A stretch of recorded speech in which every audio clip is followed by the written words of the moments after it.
C1108 Strongest Soul Cultivation Technique in the Nine Heavens. A few days prior to her meeting with Yuan, Su Jieqi had to retrieve the soul cultivation technique from Lady Xiang. I have done what you asked. I want the soul cultivation technique now, Su Jieqi said while standing before Lady Xiang. Lady Xiang lowered her cup of tea and smiled. I knew you were powerful, but who thought you'd be capable of annihilating the entire Sky Whales faction overnight? The entire Supreme Heaven is trembling because of your actions, you know. How long has it been since you last stirred the world this much? 100,000 years ago. The soul cultivation technique. I will not repeat myself. Su Jieqi even extended her hands out. Lady Xiang sighed. Why are you being so impatient? Do you really think I am going to swindle you? After placing her tea down, Lady Xiang continued, I don't know how you think this works, but I cannot just hand you the technique. This soul cultivation technique is a little special, so I will have to transfer it to the individual myself. Su Jieqi narrowed her eyes. If you're doing this just so you can identify the junior. Lady Xiang shrugged, I won't lie.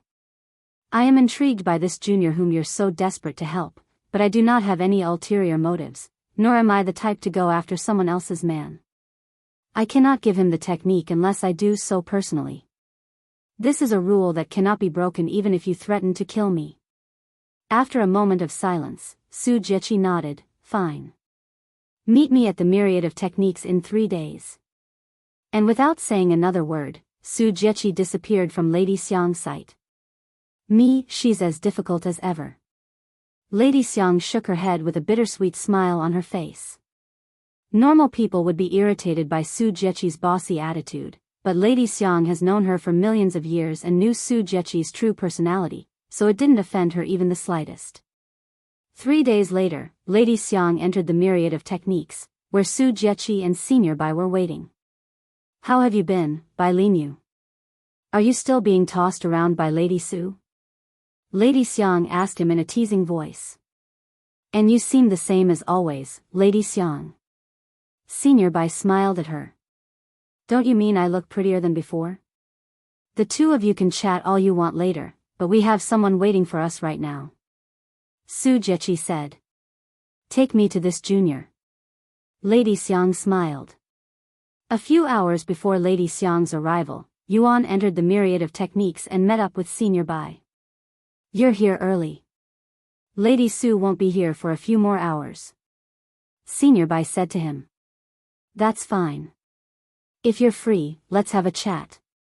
I have some questions for you. Yuan said. What kind of questions? After a moment of silence, Yuan asked, what do you know about someone named Evil God? Senior Bai's eyes widened with shock after hearing this name. Where did you hear this name? I'm not exactly sure where or when I heard it, but it resurfaced in my mind recently and I can't stop thinking about it since. Yuan lied with a straight face. I'm saying this for your own good, but do not look into the evil god. In fact, don't even utter this name in public. You could be mistaken as the evil god's worshipper, which is punishable with immediate death. Now I'm even more curious. There's nobody but us here, so it should be fine, right? Yuan smiled. Senior Bai sighed, if I quench your thirst, can you promise me that you will stop looking into it? Yuan quickly nodded. After taking a deep breath, Senior Bai spoke. The evil god was one of the strongest and most dangerous individuals to have ever existed in the Nine Heavens. Nobody knows his true identity, but he showed up out of the blue one day and declared war on the Celestial Emperor, the first Celestial Emperor in history. This occurred somewhere in the middle of an ongoing war called the Heavenly War of Immortals and Gods when the cultivators fighting the Celestial Emperor were losing. The evil god's appearance changed the direction of the war. Heavenly War of Immortals and Gods. I heard of this war before. What was the cause of it? Yuan asked. The rogue cultivators didn't like how the Celestial Emperor limited the resources in the Nine Heavens, restricting its access to only those that served under him, so they revolted. This rebellion rocked the entire Nine Heavens, even splitting it into 9 separate worlds in the process. And the evil god joined this war in the middle of it, killing the Celestial Emperor? Yuan asked for confirmation. That's right. And nobody knows why. Perhaps a few close to him knew the real reason, but the majority of us do not. Speaking of people close to him, I remember the name Dong Yi being mentioned alongside the evil god. Do you know anything about him? Senior Bai pondered for a moment before speaking. If I remember correctly, Dong Yi was the commander of the evil god's shadow army, one of the most fearsome groups of assassins within the 9 heavens. Yuan would continue to ask questions about the evil god, and Senior Bai would answer them to the best of his knowledge. A few hours later, Senior Bai said, "All right, it's about time. I'm going to get Lady Su now." "Okay. Thank you for your time. Remember your promise." Yuan nodded with a smile. "I know. I won't look into the evil god anymore." Senior Bai left the myriad of techniques the next moment. A few minutes later, Yuan could sense Senior Bai's presence reappearing nearby, alongside 2 other presences, one of which that he did not recognize. Who is that? Yuan wondered to himself as he gazed at the unfamiliar beauty that was following Senior Bai and Su Jiechi. Chapter 1109. Published at 1st of November 2022 1:09 and 24 seconds p.m. Chapter 1109. 1109 If audio player doesn't work, press stop then play button again. Good morning, Miss Su, Senior. Yuan bowed to them in a respectful manner when they got close enough. We've kept you waiting. Su Jiechi nodded her head in acknowledgement. There's still a few days before the agreed date. Yuan smiled. He turned to look at Lady Xiang, whom he was unfamiliar with, but he didn't want to be nosy, so he didn't ask for her identity. She seems a bit dazed for some reason, he thought to himself. Su Jiechi also noticed this, so she decided to introduce Lady Xiang instead. This is Lady Xiang from the Divine Essence Monastery. You probably haven't heard of this place since they only exist in the upper heavens, but they're one of the top 10 powers in the 9 heavens. As for her reason for being here, I am here to teach you my soul cultivation technique. Lady Xiang suddenly spoke, interrupting Su Jiechi. My apologies for the late introduction. I had something on my mind just now. I am Xiang Biyao, the current holy maiden of the Divine Essence Monastery. You may address me as Sister Biyao. Senior Bai and Su Jiechi looked at Lady Xiang with raised eyebrows. Why would Lady Xiang allow Yuan to address her with such familiarity despite this being their first meeting? Lady Xiang continued without pausing. In my possession is what I believe to be the strongest soul cultivation technique in the 9 heavens, so Lady Su went to the right person if that's what you are looking for. Tell me, why are you seeking such a powerful technique when you're just a mere spirit king? Did you not stop to think that you might be biting more than you can chew? Yuan smiled and said, I was just looking for a suitable soul cultivation technique. It was Miss Su who offered to find me the best one she could find. There's no way I could refuse such an offer. As for whether or not I can chew it, I guess we will find out once I bite into it. Lady Xiang glanced at Su Jiechi for a second but didn't say anything. Fortunately for you, unlike most soul cultivation techniques out there, my soul cultivation technique doesn't discriminate against one's cultivation, so anyone can learn it as long as they qualify. However, that is easier said than done, as there have only been 3 people since ancient time that have managed to learn this soul cultivation technique. Only 3 people. Yuan was surprised to hear this, but he was also excited. After all, the harder it was to learn something, that something is usually more unique and powerful.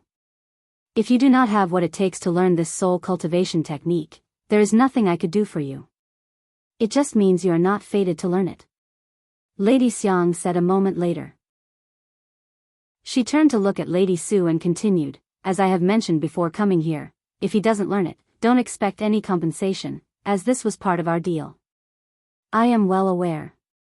Su Jiechi nodded. Lady Xiang returned to Yuan and smiled. She destroyed an entire faction just to get you this chance, young man. Try not to waste it, even if you don't really have a choice. You did what? Yuan looked at Su Jiechi with wide eyes. Don't misunderstand.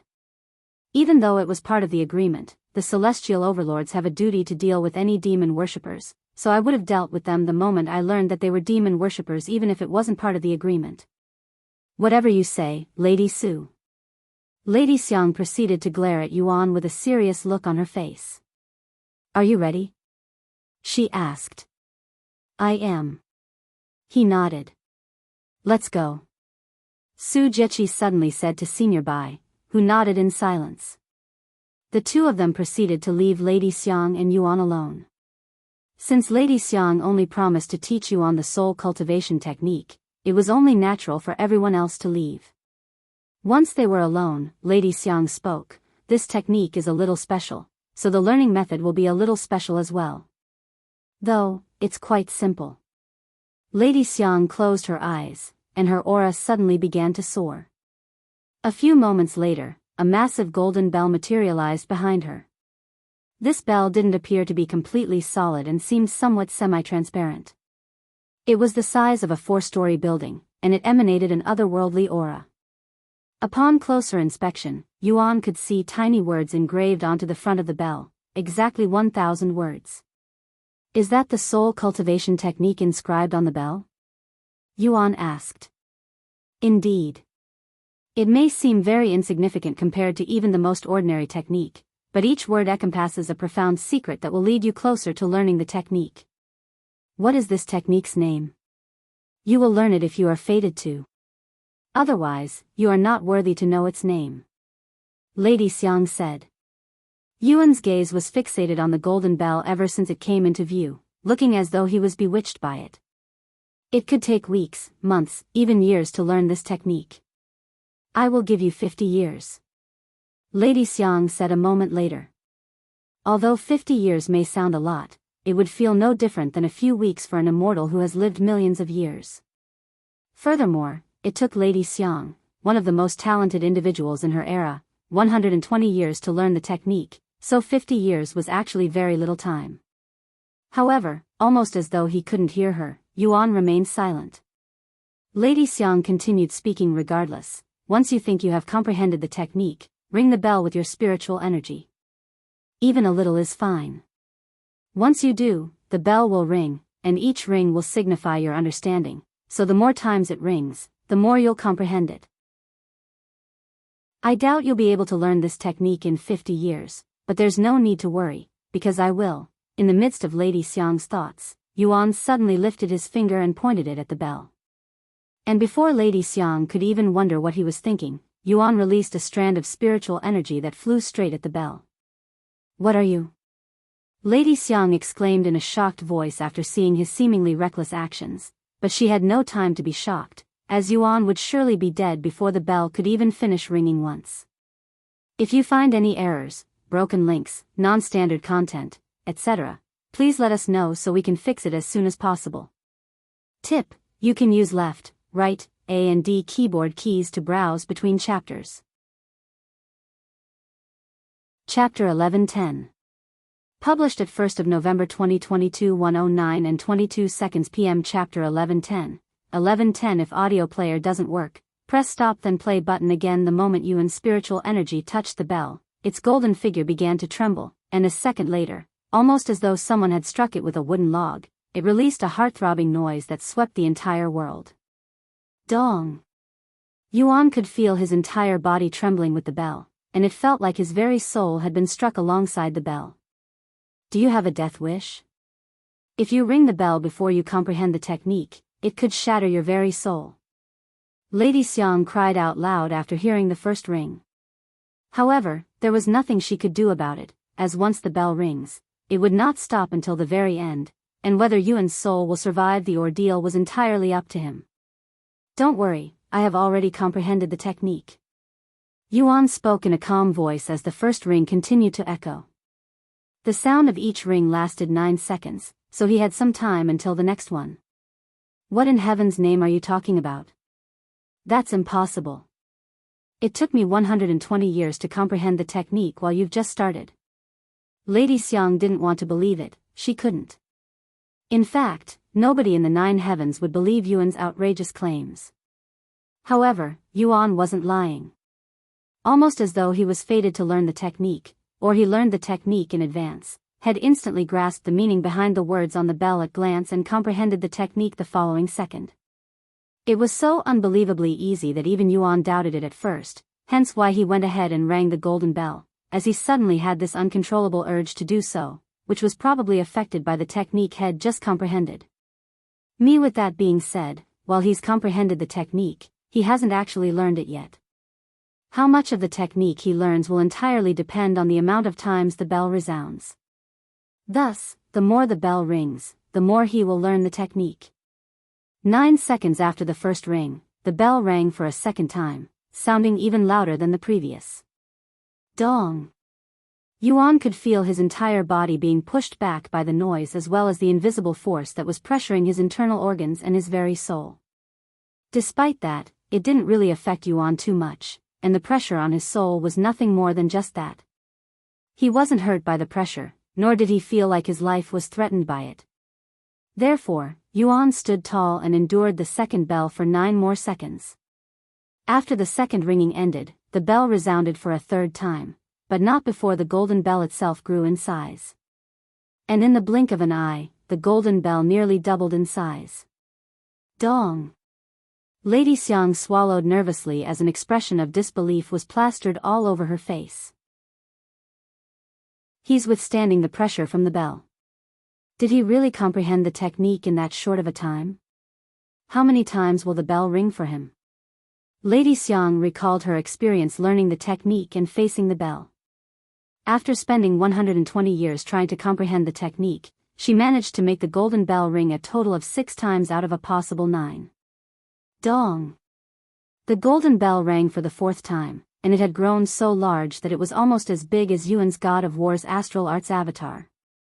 Yuan had closed his eyes and sat down long ago, and his understanding for the soul cultivation technique deepened with every ring. Eventually, the loud noise sounded no different than music to his ears, and his body felt like it was being embraced by the goddess of sounds. Dong! Dong! The 5th and 6th ring resounded shortly after. 6. He's managed to make the golden bell ring 6 times. Dong! In what seemed like a blink of an eye, the 7th bell rang. At the 7th ring, the power of the noise had transcended their space and leaked to the outside world where Su Jiechi and the others were waiting. Is this the sound of a bell? Senior Bai turned around to look at the portal behind him. What are they doing inside? He wondered out loud. Whatever they are doing, I have a bad feeling about this. Su Jiechi said with a slight frown on her face. Dong! When the 8th bell rang, Su Jiechi and Senior Bai felt the entire world around them tremble. What is happening? Senior Bai exclaimed. Su Jiechi didn't say anything. She turned around and rushed back into the portal to see what was going on inside. Senior Bai quickly followed. And to their absolute surprise, there was a massive golden bell inside Senior Bai's world, and it was big enough to cover the entire place. What in heaven's name are we seeing? Senior Bai uttered in a voice of disbelief. Despite the loud noises, neither Senior Bai nor Su Jiechi were affected by it, as the pressure was mostly focused on Yuan, so the most they felt was their heart beating louder than usual. E8 rings. Lady Xiang could be seen trembling in shock even from a distance. Su Jiechi immediately approached her and asked, "What the hell is going on here?" Lady Xiang turned to look at her with wide eyes before speaking in a dazed voice. He's managed to make the bell ring 8 times. What is that even supposed to mean? Su Jiechi frowned. It means a new legend is about to be born. She exclaimed with a wide smile on her face. Dong! The golden bell rang for the 9th time, causing the entire 9 heavens to tremble, and Lady Xiang could feel her excitement reaching its climax when she heard this. However, little did Lady Xiang know that this was just the beginning. After the golden bell rang 9 times, it suddenly rang again for the 10th time. Dong! Lady Xiang always believed that the golden bell could only ring a maximum of 9 times, but Yuan had managed to surpass that and ring it 10 times. If you find any errors, broken links, non-standard content, etc., please let us know so we can fix it as soon as possible. Tip: you can use left, right, A and D keyboard keys to browse between chapters. C1111 The Nine Heavens Trembles. After the 10th ring, the golden bell fell silent, but both Yuan and Lady Xiang could somehow tell that it wasn't completely over yet. "Tell me, what's going on?" Su Jieqi asked them, as she was completely clueless to the situation. Once one comprehends the soul cultivation technique, the golden bell will ring a certain number of times, with 9, 10 rings being the maximum, and the more times you manage to make it ring, the stronger your understanding of the technique will be. In other words, the more it rings the better. Lady Xiang explained in a dazed voice. And she continued, for reference, "I made the bell ring 6 times when I comprehended the technique, and I was considered a genius that would appear only once every few million years." After swallowing nervously, she said, "Your little friend here has managed to make the bell ring 10 times. That kind of talent is frightening. I cannot imagine what kind of monster he'll be like in the future." Although it might be a bit rude to call Yuan a monster, Lady Xiang could not think of another term to call him by, and his talent was truly monstrous. "So what happens now?" Su Jieqi asked. Lady Xiang shook her head, "I don't know. The golden bell should have disappeared after it stopped ringing, but it's still here for some reason, so it might not be the end just yet. As for what might happen, I cannot even begin to imagine." After a brief moment of silence, Su Jieqi spoke while staring at Yuan, who was still sitting there with his eyes closed. "How are you feeling?" Me, however, almost as though he couldn't even hear her, Yuan remained silent. Su Jieqi didn't try to speak to him again, fearing that she might disturb his trance. Thus, both Su Jieqi and Lady Xiang would patiently wait for Yuan to wake up. Yuan would not move a single muscle for the next 24 hours, and neither did Su Jieqi or Lady Xiang. They would stare at Yuan's face intently, their thoughts unknown. Senior Bai was still waiting outside the portal, feeling a little nervous about how silent it was. Fortunately, that silence would not last too long, as the 9 heavens would soon experience another turmoil. Once 24 hours had passed, Yuan suddenly opened his eyes, but they seemed empty, almost as though he was still unconscious. A profound aura suddenly swept the world, followed by the deafening sound of a bell ringing. The golden bell has started to ring again for the 11th time, but it was much quicker this time. Unlike the slow ringing at the start, the pace became much quicker, and the golden bell would ring every second. Dong! Dong! Dong! Every ring would send out a ripple with unfathomable secrets that filled the small world before leaking out into the 9 heavens. The 9 heavens would tremble every time the bell rang, so it would shake every second, causing a major uproar in every world within the 9 heavens. This constant shaking made many people wonder if the world was ending, and more people would begin to have the same thoughts when the trembling grew stronger and stronger. Somewhere in the 9 heavens, the celestial emperor stood before his throne with his hands wrapped into a tight fist and a dazed look on his face. He could hear the faint sound of a bell ringing that was getting clearer with every passing second, almost as though he was standing before the bell himself, and he recalled a certain sentence. "When the glorious bell of supremacy resounds, a new ruler is born, and the 9 heavens will tremble as it enters a new era. Have you returned once again to trample on this world's peace? Why won't you give up? No matter how many times you reincarnate, you cannot escape the fate bestowed upon everyone born under this heaven. It's impossible to win." The celestial emperor had a tired and somewhat defeated look in his eyes. Back in the myriad of techniques, Yuan could feel something deep within his body being loosened, being awakened. As the bell approached its 90th ring, Yuan finally understood one thing. This has nothing to do with the soul cultivation technique. This is a key to a lock within me. Something inside me is being unsealed.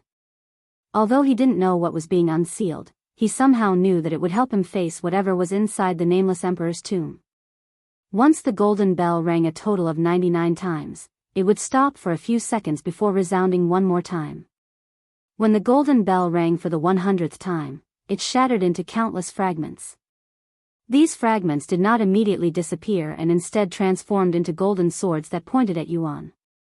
Each of these swords had unique symbols engraved into them, but neither Su Jieqi nor Lady Xiang could read them. As for Yuan, even though he couldn't read them, he could somehow understand them. Whoosh! These countless golden swords suddenly flew at Yuan, entering his body without harming him in the slightest. Once Yuan absorbed all of the golden swords, he took a deep breath before closing his eyes and entering into another trance. This trance didn't last as long and ended a few minutes later. When he opened his eyes, it was pure gold and glistening like stars in a starry night, giving an otherworldly feeling to his existence. Both Su Jieqi and Lady Xiang subconsciously swallowed nervously when they saw his eyes, feeling as though they were before a divine entity despite being godlike existences themselves. "I think it's over," he spoke in a calm voice a moment later. However, the goddesses were still in shock and trying to process what had just happened. How do you feel?" Lady Xiang asked him a moment later. "I feel fine. Just fine. Do you feel any different?" To her surprise, Yuan shook his head. "No, I don't feel any different." "How is that even possible?" Lady Xiang muttered in a dazed voice. C1112 Lady Xiang's offer. "I don't believe it." Su Jieqi suddenly spoke with a cold expression on her face. "You just learned the strongest soul cultivation technique known in the 9 heavens, not to mention that spectacle just now. There's no way you don't feel any different." Yuan shook his head with a bittersweet smile. "Why would I lie to you? I truly don't feel any different. Perhaps the effects will start showing later, but I can't sense anything different about my body at this moment." Neither Lady Xiang nor Su Jieqi could argue with his logic, especially when they still cannot comprehend what had just occurred. "Then I would like to make a suggestion. You should stay here for a little longer so that I can monitor your condition." Lady Xiang then said. "I'm sorry, Lady Xiang, but I have somewhere to be, and I already broke my promise once. I cannot disappoint my friend a second time. I hope you can understand. If I feel any different, I will let Senior Bai know." Lady Xiang frowned, clearly unhappy, which was to be expected. However, what Yuan didn't expect was what she would go on to say. "That's not right. I told you to address me as Sister Biyao." Lady Xiang revealed her reason for being displeased, leaving Yuan speechless. Su Jieqi then spoke. "You don't need to report anything if you don't want to. We just wanted to make sure your body is unharmed after enduring the Golden Bell for so long.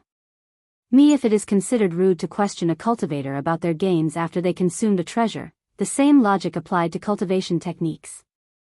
Anyways, about the soul cultivation technique. Do you have it?" Lady Xiang asked a moment later. Yuan silently nodded.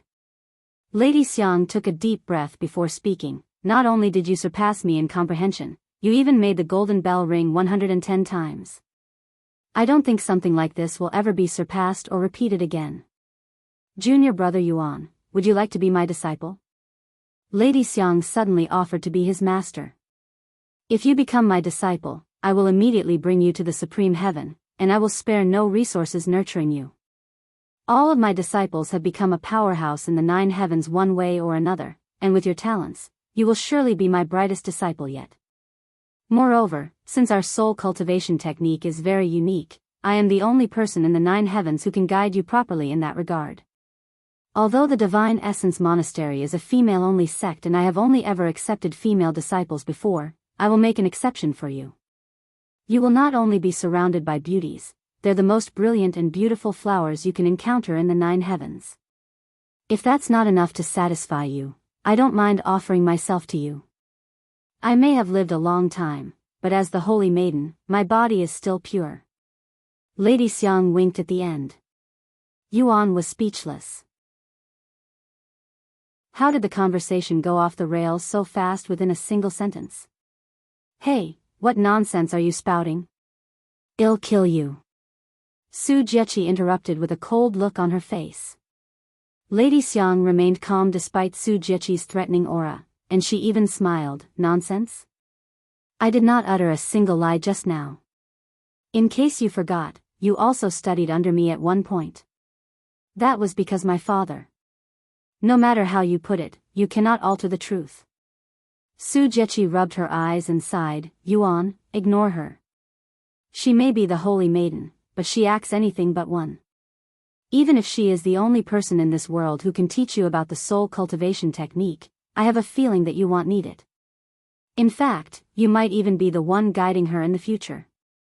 How can you say such a thing in front of a junior right before my presence, little Chi?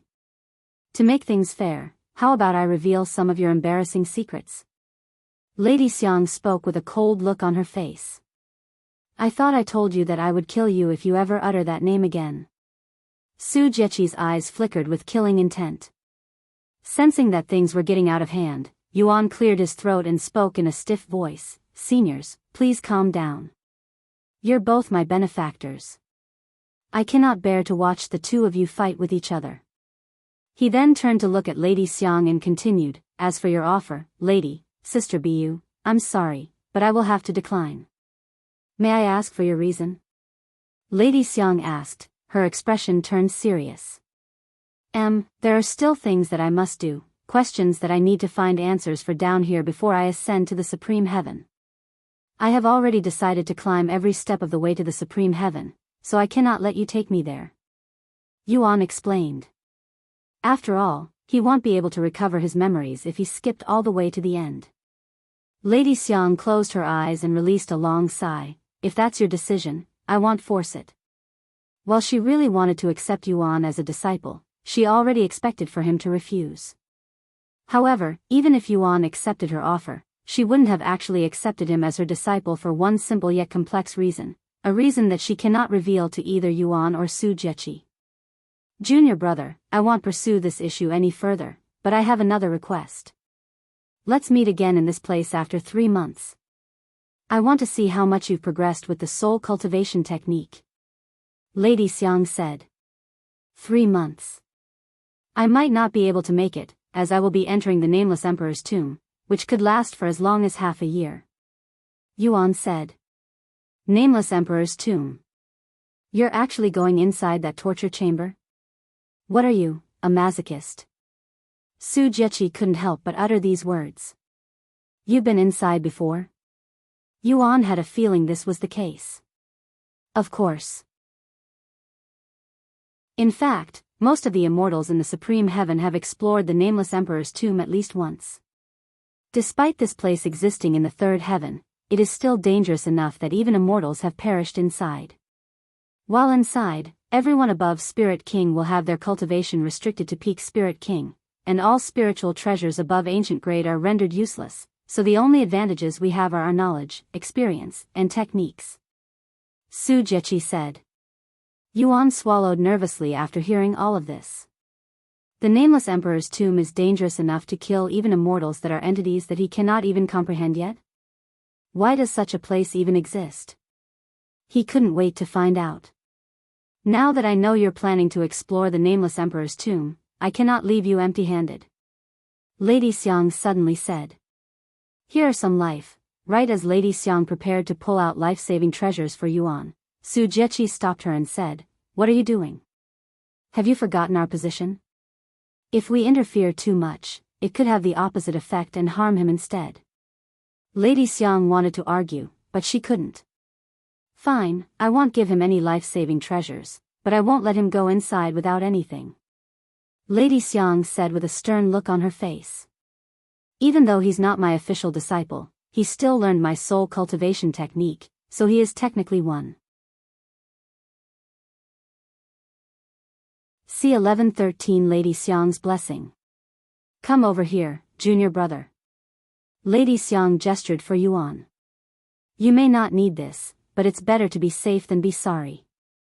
Yuan nodded, and he approached her while anticipating what she was going to give him. Once he was right in front of Lady Xiang, she said, Close your eyes. Yuan didn't question her request and closed his eyes.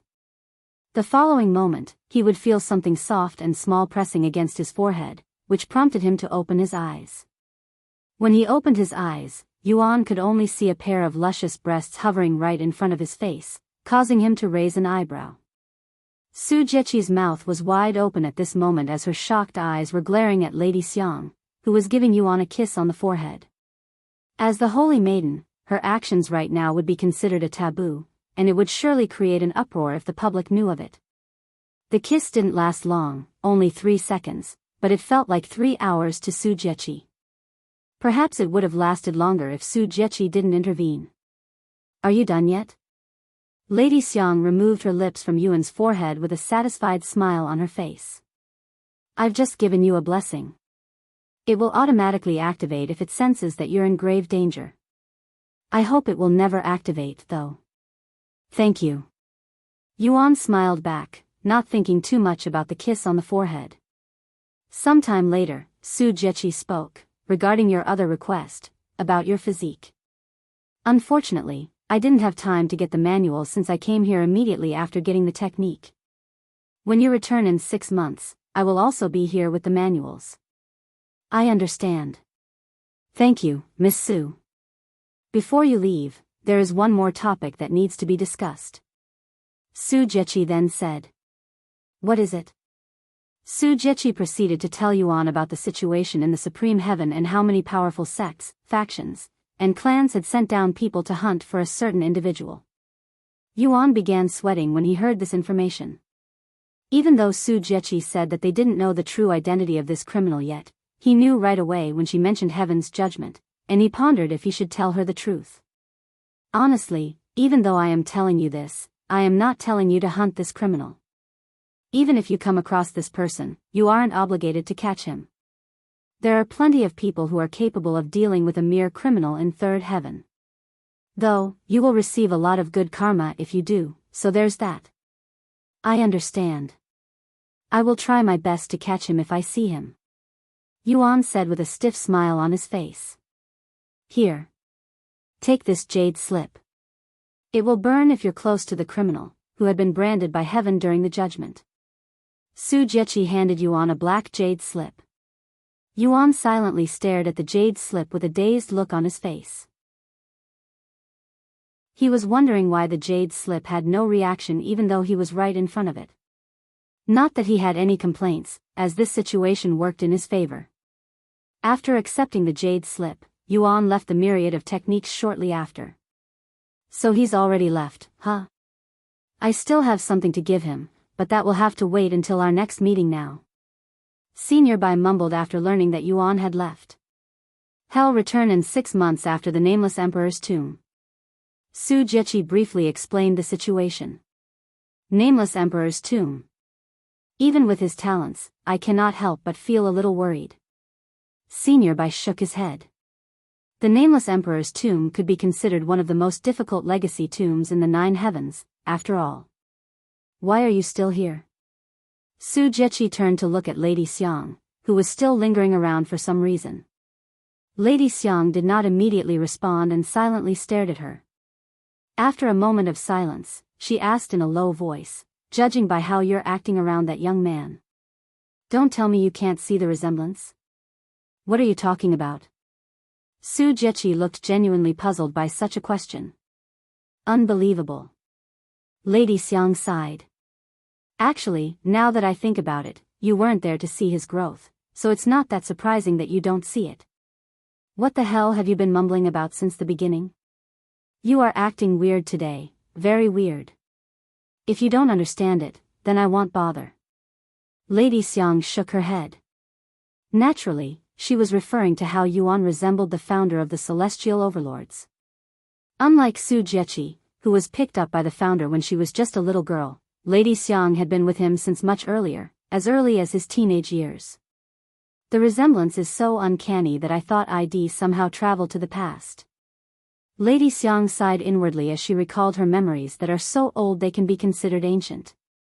As she reached the exit, Lady Xiang turned around to look at Su Jiechi again. He's probably already part of the Celestial Overlord, right? She asked. Naturally. Su Jiechi spoke in a manner that made it seem like there was no other option. Then I will give up recruiting him to my faction for now. Though, I will acquire him through other ways. Don't say I didn't warn you. Lady Xiang waved at Su Jiechi as she entered the exit, leaving Su Jiechi no time to respond. Lady Su, what happened? The 9 heavens shook non-stop just now. This is the second time it's happened. I don't think this is a coincidence anymore. After a moment of silence, Su Jiechi mumbled, it's definitely connected to Yuan. As for why it's happening, I don't have the slightest clue, nor is it our business. I'm leaving now. C1114 Heaven's Indomitable Soul. After leaving the myriad of techniques, Yuan immediately began making his way back to the Nameless Emperor's tomb. On his way there, he would think about the new cultivation technique that had just acquired. As he couldn't wait to experience the technique, Yuan decided to use the technique while he was on the move to see how it worked. Immediately after he activated the technique, Yuan could feel his body absorbing the spiritual essence around him, almost like how cultivators absorb qi when they cultivate. However, spiritual essence was different from spiritual energy. Unlike spiritual energy that will inevitably have impurity, spiritual essence is completely pure, so the cultivator won't need to cleanse its purity after absorbing. Furthermore, spiritual essence itself is much stronger than spiritual energy, making it the ideal resource for all cultivators. However, one does not simply cultivate spiritual essence normally. In order to absorb spiritual essence, one must be able to sense spiritual essence, something that is only doable after they become an immortal. In other words, Yuan, who was still a mere spirit king, could absorb spiritual essence and achieve what even immortals find difficult. That's not all. Not only could he absorb spiritual essence, but he can even convert it into his soul strength, something only those that have learned Heaven's Indomitable Soul technique could achieve. There is even a popular saying in the Supreme Heavens that says a single drop of spiritual essence is more valuable than a whole sea of spiritual energy, as spiritual energy essentially becomes useless to immortals, who can only grow through spiritual essence. Yuan could feel an overwhelming feeling suddenly wash over him, almost like a pillar in the middle of the ocean, where the water would continuously refresh his body, mind, and soul. +2, 021 soul strength +3, 000 soul strength +2, 391 soul strength. Every few seconds, his soul strength would increase by the thousands. If the world knew of this, they would surely be shocked to death. My divine sense is expanding at a ludicrous rate. Yuan thought to himself as his divine sense reaches over 100 miles, and it was still growing with every passing second. Xiaohua could sense something was going on around Yuan even though she couldn't sense spiritual essence. "Brother Yuan, are you okay?" she asked him. "Yes, I am just testing out the new soul cultivation technique. It's quite powerful.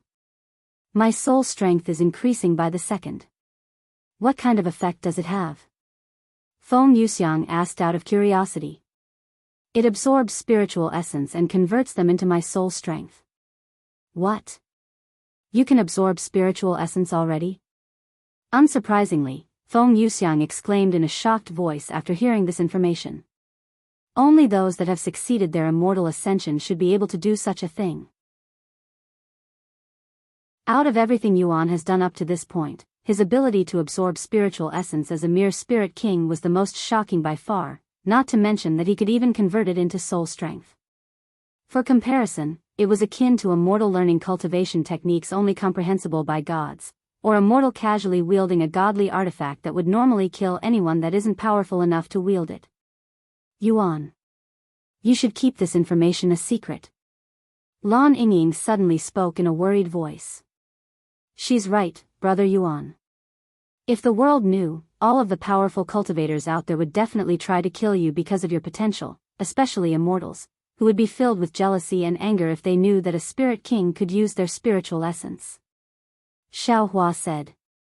Most immortals consider the ability to absorb spiritual essence an honor, something they had to shed blood and tears for thousands of years to acquire, yet Yuan, who wasn't even 100 years old, could use it. His existence was offensive in itself to these immortals. By the time Yuan returned to the Nameless Emperor's tomb, his soul strength has increased by over 10 million. To put into perspective how much that is, even spirit sovereigns wouldn't have a third of that. At his level, his divine sense could cover over 1,000 miles with ease, and he could even keep it active for weeks without any breaks. In fact, even if they had a powerful soul cultivation technique, it would take most cultivators over 100 years to amass 10 million soul strength, something Yuan achieved in a few mere hours. It's been a week since the Nameless Emperor's tomb opened, but it's still as crowded as the first day. Yuan thought to himself as he was surrounded by people. And because there were so many people, the entrance was blocked by the Ji family, as they were controlling the amount of people entering at a time. If you wish to enter the Nameless Emperor's tomb as a rogue cultivator, you must pay a fee of 1,000 spirit stones. These words were written on a large banner that hung above the tomb. The hell? We have to pay to enter? And 1,000 spirit stones. That seems a bit too excessive. Yuan was speechless. This is how they keep the tomb from being overflowing with people. Though, this will only apply to rogue cultivators. All disciples and members of big families will still be allowed to enter for free, and since you're a spirit king, you should also be able to enter without needing to pay. Feng Yuxiang said. Sometime later, Yuan approached the entrance while wearing the Jade Sword Manor's guest robe. When the Ji family saw his clothes and sensed that he was a peak spirit king, they allowed him to enter the tomb without any troubles. Best of luck to you, senior. The members of the Ji family mistook Yuan as a senior who was disguised as a young man due to his cultivation base. Yuan didn't bother trying to correct them and proceeded towards the portal, stepping inside the Nameless Emperor's tomb a moment later. C1115 Entering Nameless Emperor's Tomb. Upon entering the Nameless Emperor's tomb, Yuan was teleported to a vast green plain that was filled with hills and healthy tall grass. The first thing Yuan noticed was the oddity in the air, as it felt denser than what he was used to, and even the gravity there felt heavier than usual. Most of the spiritual energy in this world is created by the Nameless Emperor, so what you're feeling right now is that. Feng Yuxiang said when she noticed his expression. What are your plans now? After a moment of silence, he spoke, as planned, I will meet up with Tian Yenyu to make sure she's doing okay and see if she needs any assistance, then I will explore this nameless plane for a bit before diving deeper. The majority of the outer area within the tomb was known as the Nameless Plane, and as its name suggests, it was a massive plane that is filled with powerful magical beasts, fortunes, and opportunity. Yuan closed his eyes and took a moment to recall the map of the Nameless Emperor's tomb that had memorized within the Jade Sword Manor. Once he found the direction to the Nameless Stone Warrior, Yuan immediately took to the blue sky and began flying towards that direction. The destination wasn't too far away, so he reached it after flying for 4 hours straight. On his way to the Nameless Stone Warrior, Yuan encountered many powerful magical beasts as well as cultivators that were trying to hunt these magical beasts. Bookmark this website free, web, nvel, C0M to update the latest novels. He noticed that the magical beasts inside the tomb did not drop monster cores when defeated. Instead, it supplied those that defeated the magical beast with an abundant amount of spiritual energy directly. Furthermore, some of them even dropped treasures and resources directly, such as pills and spiritual weapons. Most of the magical beasts that had encountered were all at the Spirit Lord realm with a few at the early Spirit King realm. With the outer area already so dangerous, it was no wonder why the casualty rates were so high inside the tomb. However, with great risk comes great reward, hence why everyone that could afford to risk their life to enter did so. When Yuan reached the vicinity of the Nameless Stone Warrior, he noticed a group of cultivators surrounding the area, and these cultivators quickly blocked his path when they noticed him. This place is already occupied by the Jade Sword Manor, Blue Swallow Sword Sect, and the Lightning Sword Academy. A small group of disciples stood before Yuan, explaining the situation to him. Yuan pointed at his own clothes and spoke in a calm voice, "I'm with the Jade Sword Manor." The disciples glanced at his clothes and sneered, "You think we're stupid? That is simply their guest uniform. Also, anyone can disguise themselves as a disciple. Show me your disciple identity badge and I will let you enter." "I don't have that, and I won't stay long. I just want to speak with one of their disciples," Yuan said. "No identification, no entry. That is the rule here." The disciples stood their ground. "Is this a rule of this place, or simply something you came up with by yourself?" One of the disciples smirked, "In this place, the strong make the rules." "Is that so?" Yuan turned silent after this point. The Nameless Stone Warrior is a place where people go for enlightenment. If I cause a commotion here, I might disturb them. Me. After pondering for a bit, Yuan retrieved Yu Jian's medallion and showed it to these disciples. What about this? It was given to me by sect leader Yu Jian himself. The disciple squinted at the medallion before giving a scoff. I don't recognize it, so I'm not going to accept it. Yuan shook his head. You're making this difficult for no reason. One last chance. We can do this the easy way, or the hard way. You dare threaten us? The disciples immediately became heated. Yuan released a sigh, and right before the disciples could even take their first step, Yuan silently activated Heavenly Domain. All of the disciples around him instantly fell to their knees as a tyrannical pressure bore down on them. Help! These disciples could feel their bones cracking and muscles tearing apart just from the pressure alone, their bodies screaming in pain. Within seconds, blood flowed from their eyes, nose, and ears. Oops! Yuan quickly retracted the Heavenly Domain when he saw this, as he wasn't expecting such an outcome. I barely used my spiritual energy, yet I nearly killed them. My soul strength has grown so exponentially in such a short time that I don't know my own strength anymore. I need to be careful now if I don't want to accidentally kill someone. Yuan swallowed nervously. What is going on here? A loud voice suddenly boomed in the vicinity, causing Yuan to shift his attention to the group of elders approaching his direction. Once the elders arrived, they immediately began inspecting Yuan to try and identify him.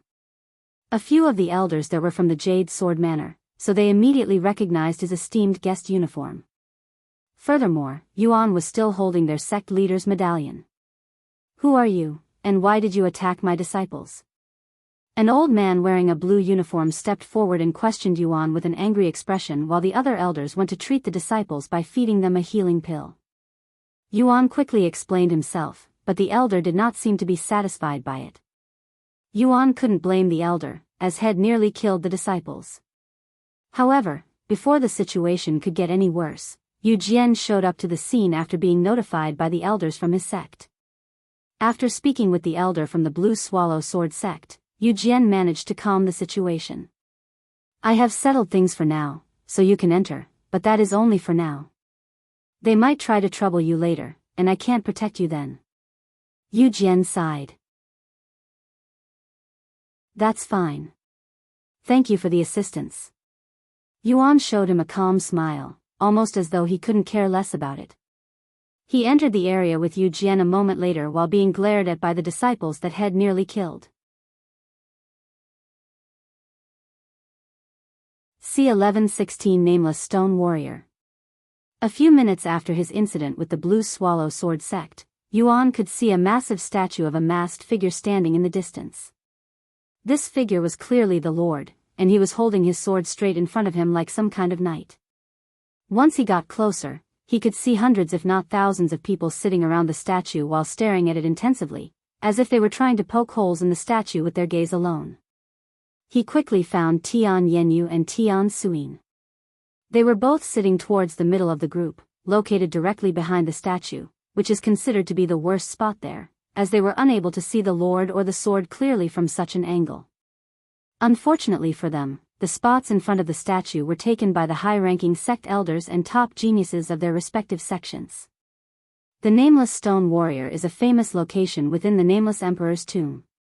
It used to be a very popular site when it was discovered 1,000 years ago, but when nobody could receive full enlightenment from it even 1,000 years later, not as many people still come to this place. With that being said, many people still spend a week or two in this place to comprehend what little they can from the statue before moving on. While nobody can fully comprehend the statue entirely, there have been plenty of people who were able to receive some kind of guidance and small enlightenment from the statue. After all, comprehending even half of the statue would grant the individual a massive boost to their strength and understanding of the sword. And unbeknownst to these people, the moment Yuan glanced at the statue, he was able to comprehend it entirely. Bookmark this website free, web, nvel, C0M to update the latest novels. Yuan was speechless. It would normally take him a few days if not weeks to learn a divine rank technique, yet had managed to do it at glance this time. Is this because I am the Lord's reincarnation, or is this due to my soul strength? Yuan wondered inwardly. Though, despite learning this sword technique, Yuan didn't really need it, as it was just a divine rank technique. Unless it was ancient rank or higher, it won't make Yuan budge an eyebrow. After silently learning the technique, Yuan hovered above Tian Yenyu, who currently has her eyes closed and seemingly in a trance, and he patiently waited for her to finish. About 2 hours later, Tian Yenyu opened her eyes, which flickered with a sense of frustration. How did it go? Did you comprehend anything? Yuan asked her using divine sense, as he did not want to disturb the others by speaking out loud. Xiao Yang. When did you arrive? She appeared pleasant to see him. I got here not long ago. I see. Well, I have been here since day one, but I have only comprehended about 15%, probably. My understanding of the sword has increased substantially from it, but I really want to learn the technique it's hiding. Even though I can only comprehend the first 4 sword movements, it was more than enough to convince me of its prowess. I cannot imagine how powerful the full technique is. It's definitely a heaven rank or higher technique. Tian Yanya's voice was filled with awe and longing as she spoke of the technique. However, she was also disappointed in herself. Her group had only planned to stay at the Nameless Stone Warrior for a week, so she had only a day or so left to comprehend as much as she could, but it was clearly not enough time to learn the technique. Furthermore, even if she was given 100 years to comprehend the technique, there was no guarantee that she could fully comprehend the technique. After a moment of silence, Yuan suddenly asked her, if you really want to learn this technique, shall I teach it to you? I managed to fully comprehend it, so I can just directly teach you the technique. You what? Tian Yanya's shocked and no doubt deafening voice suddenly boomed in the area that had been completely silent for the past 6 days, startling everyone there. A few people there even puked out blood after their enlightenment had been interrupted by Tian Yanya's sudden outburst. Who the fuck shouted just now? How dare you? I was in the middle of enlightenment. Now it's all ruined. Fucking fuck. I was also very close to enlightenment as well. Identify yourself, you bastard. Let me fucking kill you. Everybody there started cursing out loud. To nobody's surprise, Tian Yanya's accidental outburst had caused a huge commotion. Shit. Tian Yanyu began sweating profusely when everybody there learned that it was her who screamed and disturbed their peace, their gazes so sharp it could kill. You idiot. Tian Suyin was shaking her head while rubbing her eyes at Tian Yanyu, as she instantly understood the gravity of the situation. Tian Yanya's actions had led to everyone there losing their focus, with some even losing their chance to receive enlightenment from the stone statue, costing them 7 years of time, which is akin to disturbing someone while they were on the verge of a breakthrough, considered as one of the biggest taboo within the cultivation world. Sect leader Yu Jian. This is the second time your Jade Sword Manor has caused trouble for everyone here. We'll have to ask your sect to leave immediately. The Blue Swallow Sword Sect and the Lightning Sword Academy began pressuring Yu Jian and his sect to leave. However, some people there were not satisfied with just this punishment, especially those that had their enlightenment interrupted. That bitch who just shouted needs to be punished separately. She nearly crippled some of us just now, so it would only be fair if we did the same to her. Yeah. Cripple her cultivation. Tian Yenyu turned to look at Yuan, her only hope, with despair on her face. Yuan sighed. It hasn't even been half a day since I entered the tomb and I've already encountered 2 incidents. The future's looking bleak. Sometime later, Yuan's voice boomed, everyone, please calm down. He mixed his spiritual energy in the voice, causing it to ring in everyone's head, making it impossible to ignore or miss. The chaos halted for a moment as everyone there shifted their gaze from Tian Yenyu to Yuan. I would like to apologize on behalf of my friend, as I am somewhat responsible for her outburst. I also understand your anger and frustration, so I am willing to teach everyone here the complete technique of this stone statue as compensation. What do you say? Yuan's words kept the place dead silent for many moments, as nobody there dared to believe their ears just now. In order to have the complete technique of the Nameless Stone Warrior, one must have fully comprehended it, something that hasn't been done since its discovery 1,000 years ago, so it was natural for the people there to doubt Yuan's words. Knowing this, Yuan acted swiftly and retrieved his sword. Then, he began moving according to the movements had comprehended from the Nameless stone warrior in front of his audience, leaving everyone there speechless. C1117 Moon-Splitting Sword Art. After performing the moon-splitting sword art flawlessly in front of everyone there, Yuan stopped and patiently waited for their response. Why, you can't be serious. Did he really comprehend the technique from the Nameless stone warrior? I comprehended about 30% of the technique, and from my understanding, his earlier movements matched the technique perfectly, not to mention how flawlessly and fluidly they flowed afterward. Although nobody there could confirm whether Yuan had truly performed the real technique from the Nameless stone warrior, nobody there doubted him, as his performance was just that perfect and convincing. Moon-splitting sword art. Yuan spoke in a calm voice that sounded as clear as thunder. That is the name of the technique left behind by this Nameless stone warrior. It is a divine rank technique. Countless eyes widened with shock after learning about the technique's rank. Forget about divine rank techniques, even heaven rank techniques are still considered very valuable in the third heaven, so only top sects and families like the 7 legacy families would have divine rank techniques, yet Yuan was willing to teach everyone there such a valuable technique as compensation. It was almost too good to be true. This must be what they call a blessing in disguise. Those that had their enlightenment interrupted by Tian Yenyu and nearly became crippled no longer blamed Tian Yenyu. In fact, they even praised her for giving them this opportunity. Yuan's voice resounded again a moment later. I will display this technique 2 more times for a total of 3 times. Whether you can learn it or not is entirely up to you. If you have any problem with my friend's mistake just now after I share this technique, I will have other ways of dealing with it. Do I make myself clear? Bookmark this website free, web, nvel, C0M to update the latest novels. Although Yuan's voice sounded calm and gentle, it was actually filled with hidden killing intent. This bastard. Now that I look at him closely, he's a peak spirit king. Is his young appearance just a disguise, or is he truly that talented? Makes sense, considering that Head managed to comprehend this Nameless stone warrior when nobody else could for over 1,000 years. Yuan started executing the moon-splitting sword art for the second time a few moments later.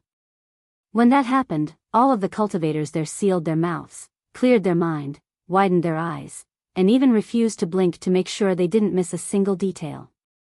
Once he finished performing the moon-splitting sword art, Yuan proceeded to stand there for half an hour without moving a muscle, allowing the cultivators there to do their thing. Are you sure you should be doing this, young master? Feng Yuxiang asked him while they waited. What's the problem? Well, first of all, you're giving away a high-grade divine rank technique for free. Even worse, most if not all of them are not qualified to even learn this technique. What if the legacy tomb decides to punish you?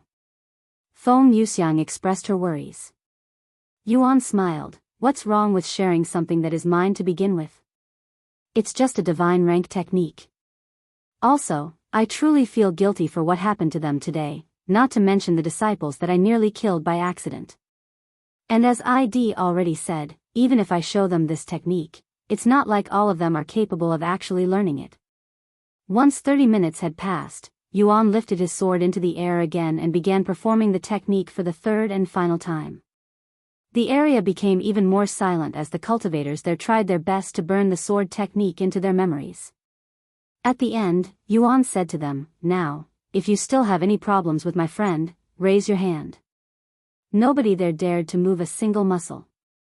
Good. Then I hope you'll all gain something from this sword technique. Even though everyone there has memorized the technique movements, they were still required to actually understand and perform the technique by themselves. This could take months, even years, but only time will tell. However, there was a method that could bypass this, and that is to have someone who already fully comprehends the technique to transfer their knowledge and understanding to another person, allowing them to essentially skip the majority of the process. Give me your forehead. Yuan said to Tian Yenyu after returning to her side. Tian Yenyu didn't question him and leaned forward. Yuan poked her head, transferring the entire moon-splitting sword art manual as well as his understanding for the technique into her head. This is. Tian Yenyu was shocked by what Yuan had just done. I don't know what else to say besides thank you. She muttered in a low voice. Yuan smiled, go ahead and try it. Tian Yenyu nodded and immediately retrieved her sword. She closed her eyes and began moving her body a moment later, performing the moon-splitting sword art with seemingly no effort. When the others saw what had happened, they immediately became envious of Tian Yenyu, who was receiving all of the special treatment. This lucky bitch gets to skip the most tedious part all because she has a powerful sugar daddy. Damn it. Why don't I have a handsome young man spoon-feeding me techniques as well? Although I'm not as pretty as her, I am not that far behind. Yuan noticed Tian Suyin staring at him and smiled. If you'd like, I can perform technique transfer for you as well. Tian Suyin swallowed nervously. Although she was an immensely prideful individual, she couldn't pass up such an opportunity, as this would save her years of effort. If you don't mind. She nodded with a somewhat rosy face. After receiving the technique from Yuan through technique transfer, Tian Suyin entered a trance-like state as she was filled with awe after learning the complexity and prowess of the sword technique, which is now her strongest technique. Tian Yenyu couldn't help but chuckle after seeing her mother in such a state. Meanwhile, the others could only swallow their envy and try their best to understand the technique by themselves. C1118 A treasure has appeared. After learning the moon-splitting sword art, both Tian Suyin and Tian Yenyu began performing the technique in front of the spectators there. The two of them started at the same time while standing only a few meters away from each other. The spectators quickly noticed that their movements were perfectly in sync, almost as though their mind and body were linked to each other at this moment. The daughter and mother pair danced side by side with a sword in their hand, mesmerizing the spectators. Not only was their sword technique awe-inspiring, the wielders were also fine beauties themselves. But compared to when Yuan performed the technique, they were still lacking in many ways. As expected of a divine rank technique, what profound movements. Even with his assistance, it will take a few years for me to fully grasp this technique. Tian Suyin released a deep sigh after she finished her sword dance. She turned to look at Yuan with a perplexed expression on her face. Just what is his motive? Why is he helping us like this? Tian Suyin just couldn't stop suspecting Yuan, who came out of the blue and started assisting their family with an obviously fake pretense. As a cultivator who has experienced many hardships, she was the type to be skeptical about everything. However, Yuan's actions have left her utterly speechless. She thought at first that his goal was to impress her daughter, Tian Yenyu, but that possibly seemed to be less likely as she spent more time watching him, as he doesn't look at her with lust or anything similar. Furthermore, if he truly had ulterior motives, why is he going through so much effort to achieve it when he clearly has enough power to get whatever he wants? Maybe he's genuinely just trying to help us. Tian Suyin was beginning to get a headache just thinking about this matter, so she decided to stop for the time being and continue watching Yuan. Once Tian Yenyu finished her sword dance, she withdrew her sword and turned to look at Yuan with a satisfied and bright smile on her pretty face. I really cannot thank you enough for this, Xiang. What are you going to do now? Yuan then asked.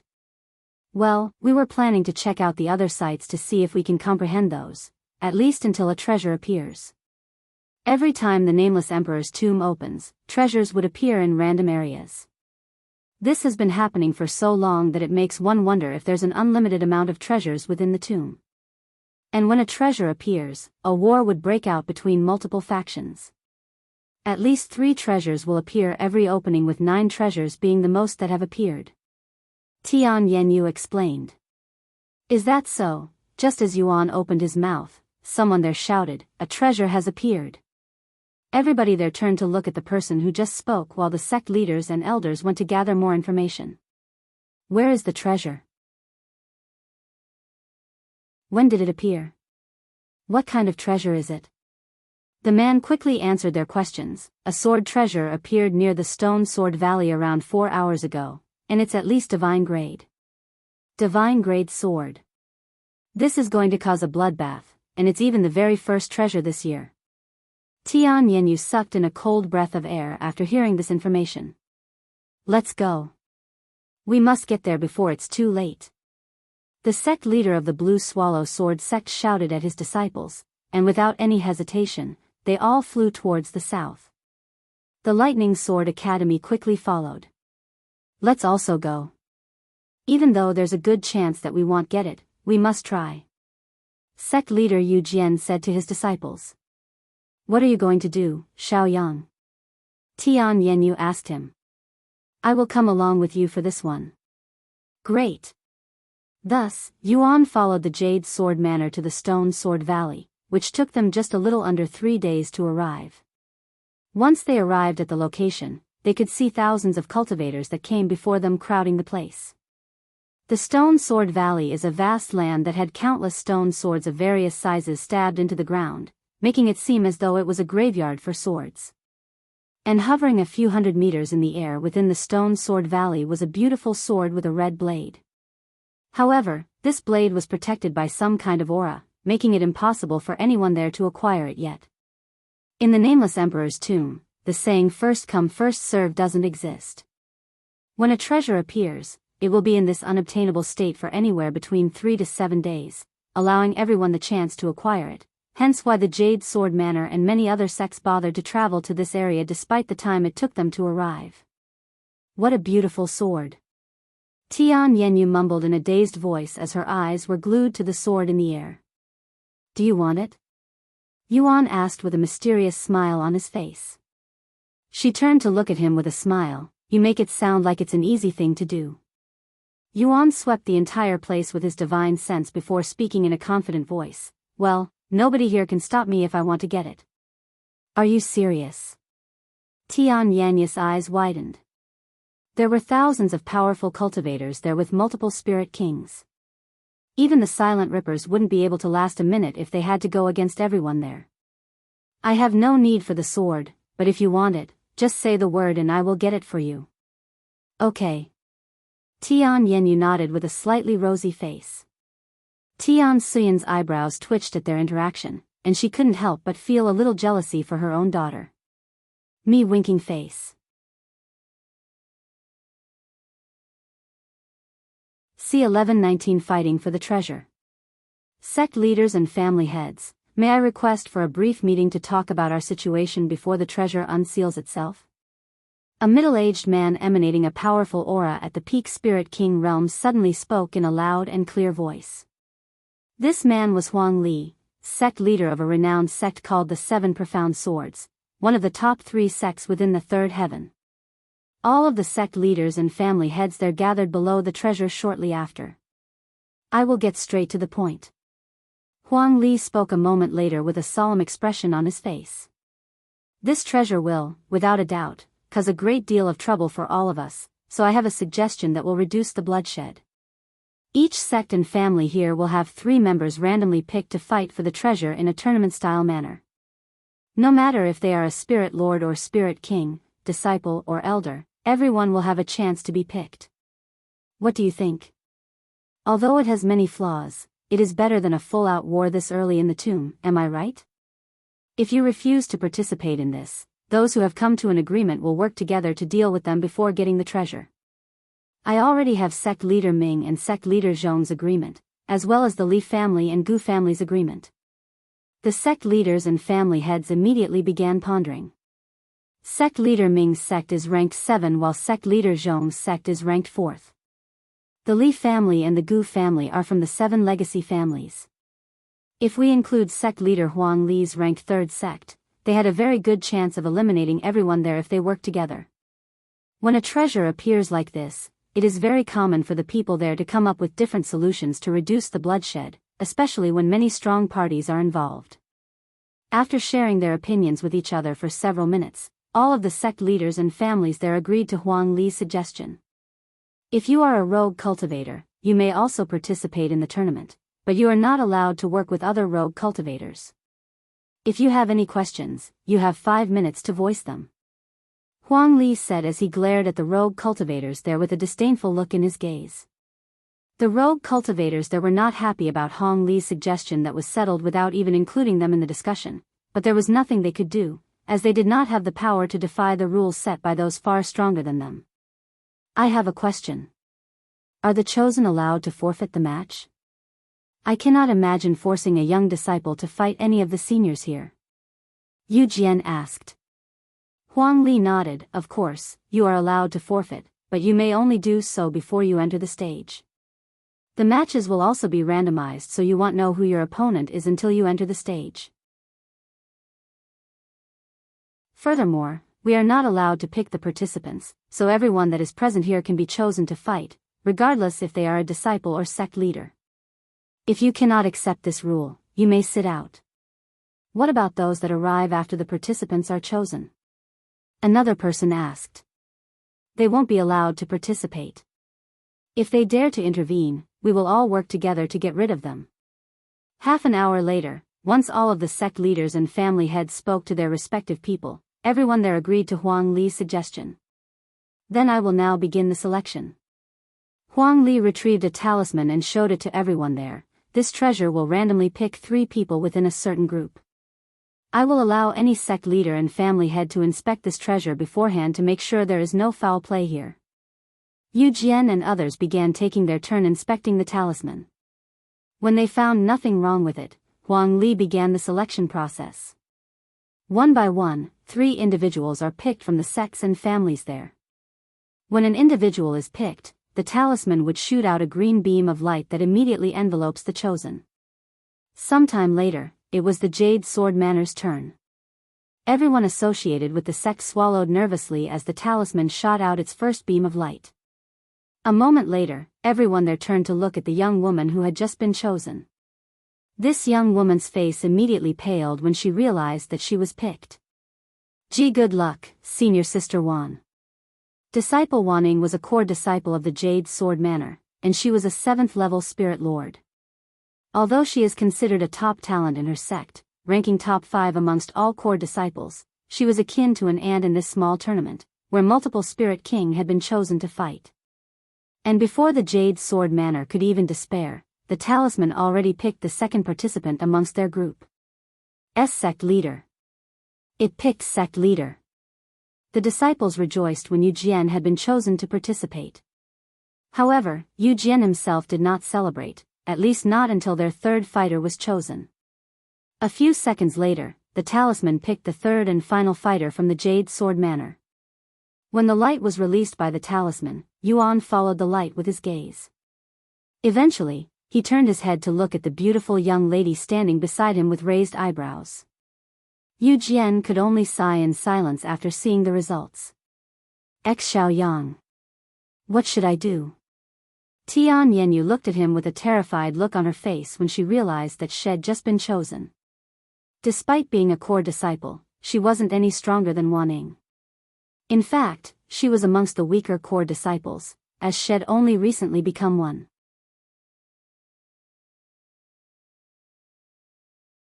Chapter 1120.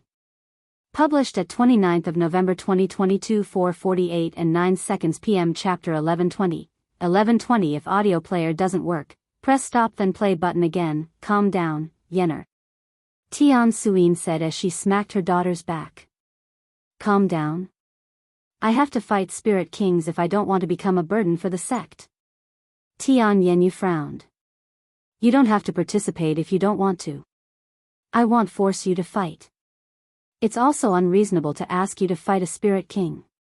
We simply got unlucky. Yu Jian appeared and said to her, also, with how many powerhouses are present, I had no hopes to acquire the treasure since the beginning. They're right. You can simply forfeit the match. Yuan followed.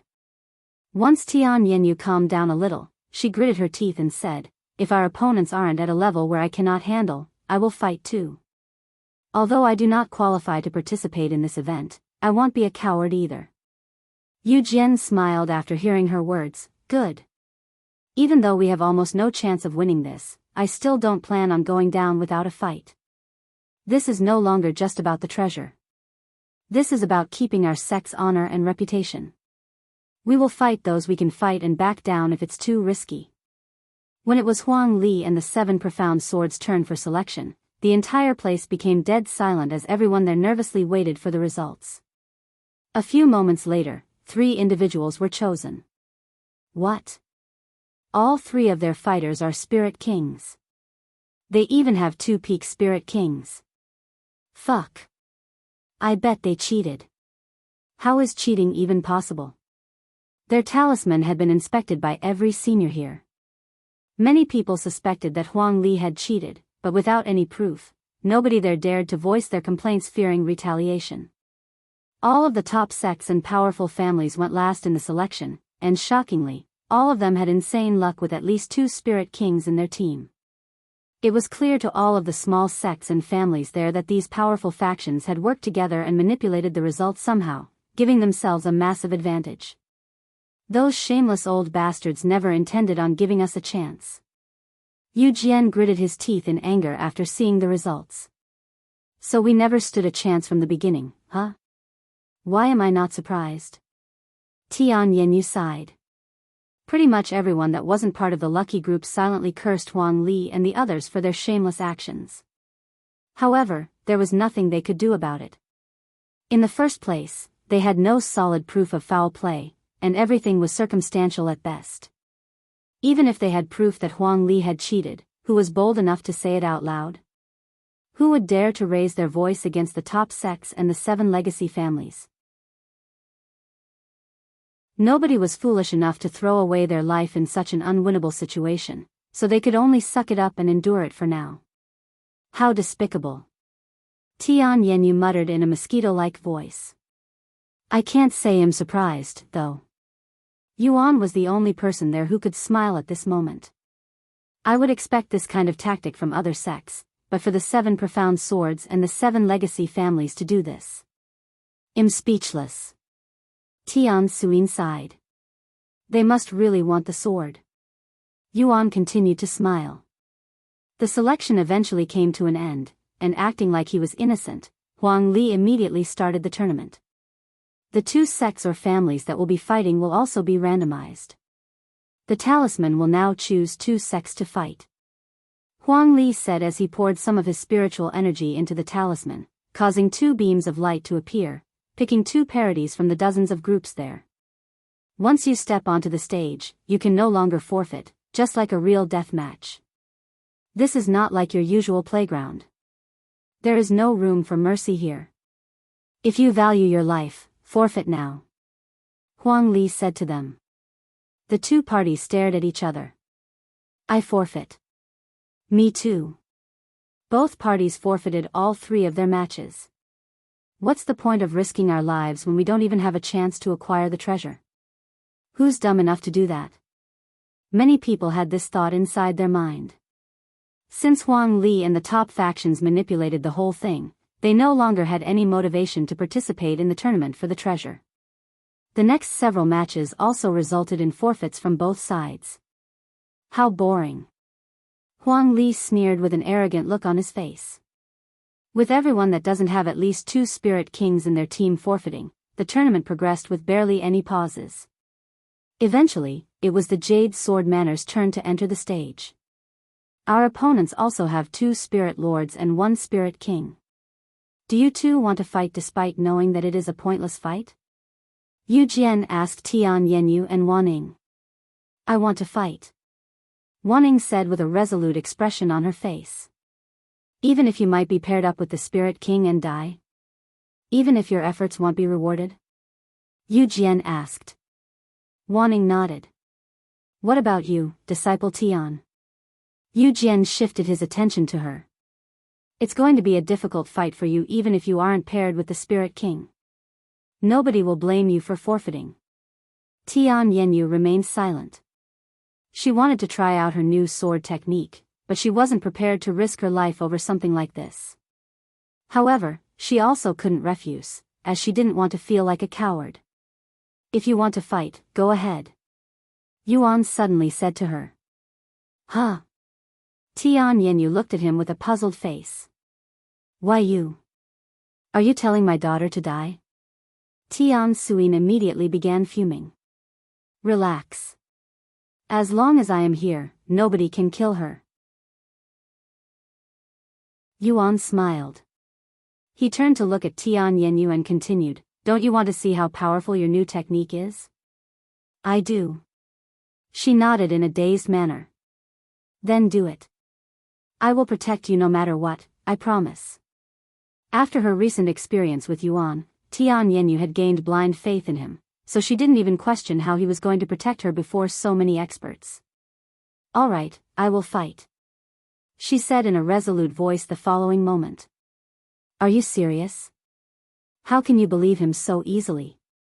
Tian Suyin was still doubtful. "Because he promised." Tian Yenyu responded with an innocent smile, leaving her speechless. And before Tian Suyin could say anything else, Tian Yenyu approached the stage. "I'm sorry," Yu Jian said to Tian Suyin before going after Tian Yenyu. "If my daughter dies here because of you, I swear I will kill you with my own hands." Tian Suyin glared at Yuan. "And I won't resist if that really happens," Yuan said with a confident expression on his face. "Do you plan on acquiring that sword for her, young master?" Feng Yuxiang suddenly asked him in a curious voice. "It would pair up nicely with her new technique, don't you think so?" Yuan chuckled. "You're spoiling her too much. I'm a little envious." Feng Yuxiang could only shake her head inwardly. "If you find any errors, broken links, non-standard content, etc., please let us know so we can fix it as soon as possible. Tip: you can use left, right, A and D keyboard keys to browse between chapters.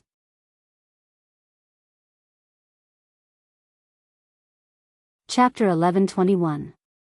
Published at 4th of February 2023 11:20 and 57 seconds AM. Chapter 1121. Chapter 1121 Fighting for the Treasure. 3. If audio player doesn't work, press stop then play button again. Chapter 1121 Fighting for the Treasure. 3. Once the Jade Sword Manor and their opponents entered the fighting arena, Huang Li enclosed them in a separate concealment formation so that they couldn't see anything.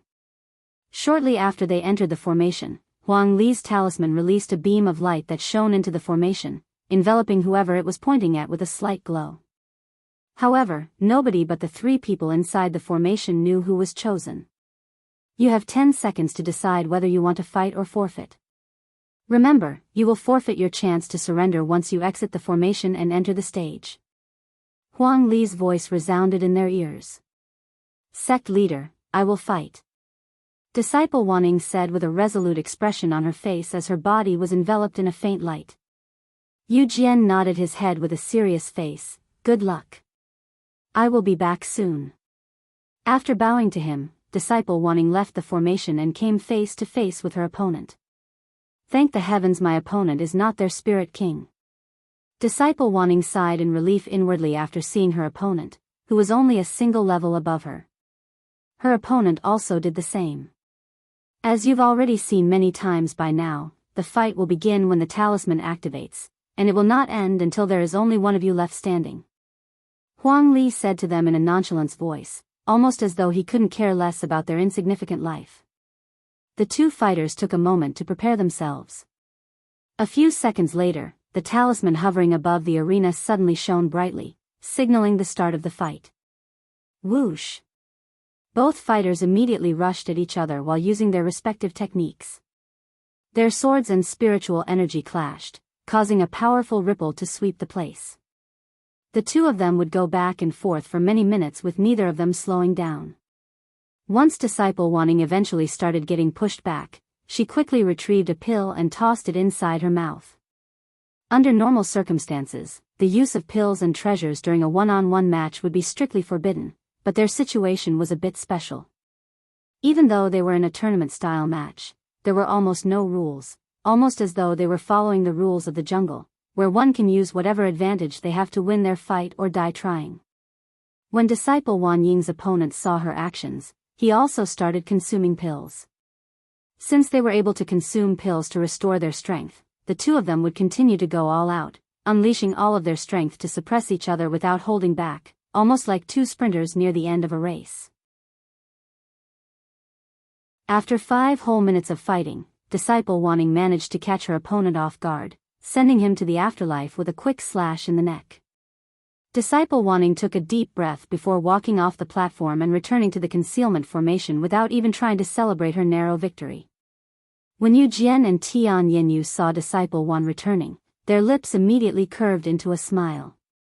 You did it. Tian Yenyu was ecstatic to see that her fellow disciple had survived. Great job, Disciple Wan. Yu Jian nodded in acknowledgement. However, before she could even say anything, the talisman activated again, picking the second fighter. Yu Jian and Wanting turned to look at Tian Yenyu, who was now being enveloped by a light. You don't have to fight. There's a 50-50 chance that you'll have to fight their spirit king. It's too risky. Yu Jian sighed out loud. But to his surprise, Tian Yenyu shook her head and said, no matter who may be my opponent, I still want to fight. Why would you do something so brave yet foolish? Unlike Disciple Wan, you only recently became a core disciple. You will have a hard time defeating their spirit lord, much less their spirit king. Yu Jian frowned. Tian Yenyu responded with a gentle smile on her face, because nothing will happen to me. He promised. And without waiting for a response, as her time limit was reaching its end, Tian Yenyu stepped outside of the formation to face her opponent. Tian Yenyu's eyebrows twitched when she saw a middle-aged man standing on the opposite side of the stage, and he was emanating the aura of a peak spirit king. Looks like I had picked the short end of the straw. She sighed inwardly. That idiot. Tian Suyin cursed in a low voice when she saw her own daughter entering the stage. Why didn't she just forfeit? Don't expect me to go easy on you just because you're a junior. The Spirit King on the stage said as he glared at Tian Yenyu. I wasn't counting on you two, anyway. After putting on a brave expression, Tian Yenyu retrieved her sword. I only have one chance to defeat him. At the beginning of the fight when he least expects it. She had already planned on going all out straight from the beginning. After all, she wouldn't even last a minute against a peak spirit king. The moment the talisman shone, Tian Yenyu used her movement technique to close their distance before activating her new technique, moon-splitting sword art. Perhaps it was due to his arrogance, but the Spirit King didn't move and only quietly watched as Tian Yenyu unleashed her technique. The Spirit King's eyes widened with surprise when a semi-transparent moon suddenly appeared behind Tian Yenyu. The disciples from the Jade Sword Manor immediately recognized this technique, as they were mesmerized by its beauty not too long ago. A divine rank technique. A handful of people there exclaimed when they sensed the aura the technique emitted, their faces filled with surprise. After all, it was incredibly rare for people outside the 7 legacy families and the top sects to techniques above heaven rank. Whoosh! Tian Yenyu quickly swung her sword at her opponent, who was taken by surprise for a split second because of her technique. Her blade managed to reach the Spirit King's body, but it could only leave behind a small cut before the Spirit King evaded the rest of her blade. The Spirit King looked at the cut on his arm and trembled in anger. A mere Spirit Lord. I'll fucking kill you. The Spirit King exploded with spiritual energy and killing intent, causing Tian Yenyu to feel as though she was being choked by the throat. Die. The Spirit King swung his weapon, sending a massive arc of energy at Tian Yenyu, who couldn't even attempt to dodge it due to the pressure from it. Xiang. She cried inwardly. Whoosh. A figure suddenly flew onto the stage and stood in front of Tian Yenyu. This shocked everyone there, not because he intervened in the match, but because they were unable to follow this person's movement at all. After appearing on the stage, Yuan causally waved his hand at the incoming blade of energy, destroying it the moment his skin touched it, almost as though the blade of energy was nothing more than empty air. What? The Spirit King exclaimed in a shocked voice after witnessing this, even feeling a little scared. If you find any errors, broken links, non-standard content, etc., please let us know so we can fix it as soon as possible. Tip: you can use left, right, A and D keyboard keys to browse between chapters.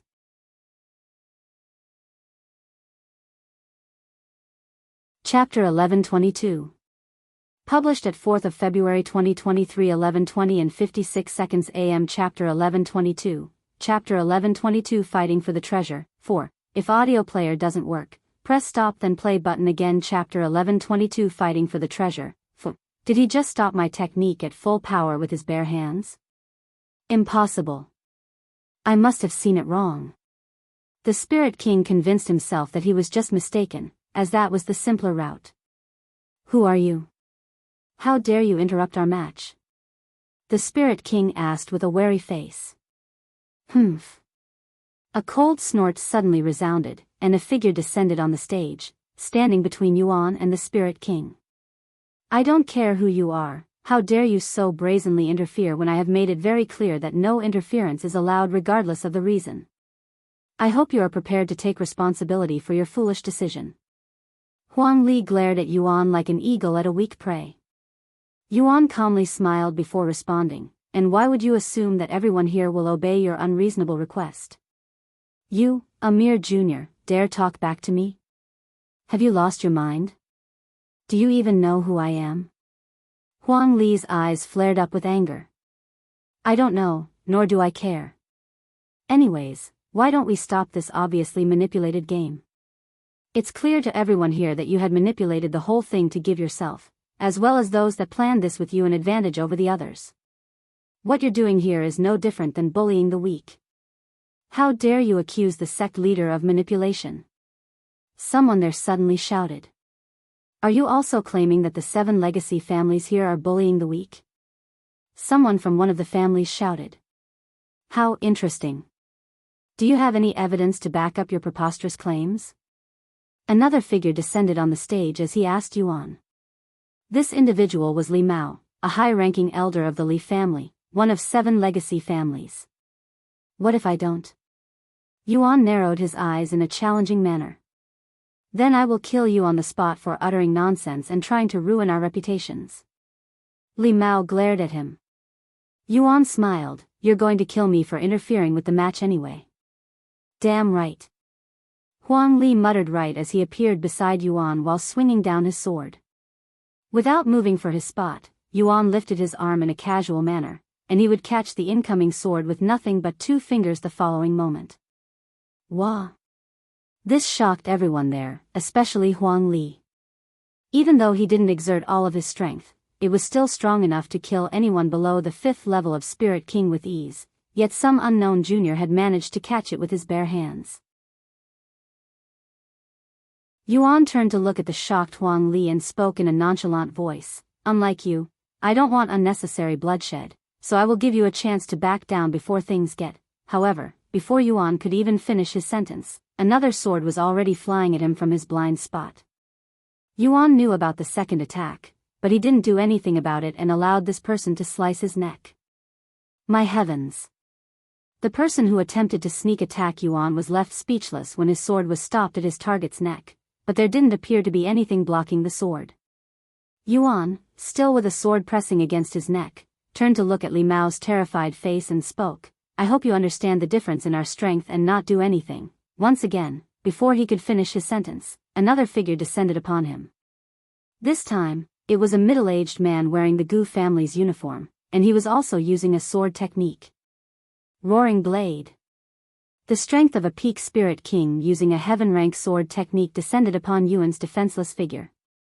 At least let me finish my sentences. Yuan's eyes suddenly flickered golden for half a second before returning to normal. Thud. The middle-aged man suddenly stopped his attack mid-air and collapsed on the floor while his sword bounced away. Seeing this, both Huang Li and Li Mao instinctively jumped back, landing beside the unconscious body on the stage. What did you just do to him? Huang Li roared at Yuan. He must have used a spiritual technique. Li Mao gritted his teeth. Don't worry, he's not dead, at least not yet. Yuan said. Since you care so much about this event, let's do it like this instead. Starting from now, anyone here can challenge me to a match, and if they win, they will get to take the treasure above. If nobody can defeat me before the treasure is unsealed, I will take it for myself. Of course, to make this fair, I will allow you to team up. I won't mind even if everyone here attacks me at once. However, after a brief pause, an immense pressure that trampled on the people and their spirits appeared out of thin air. If you decide to fight me, you will forfeit your life. You have been warned.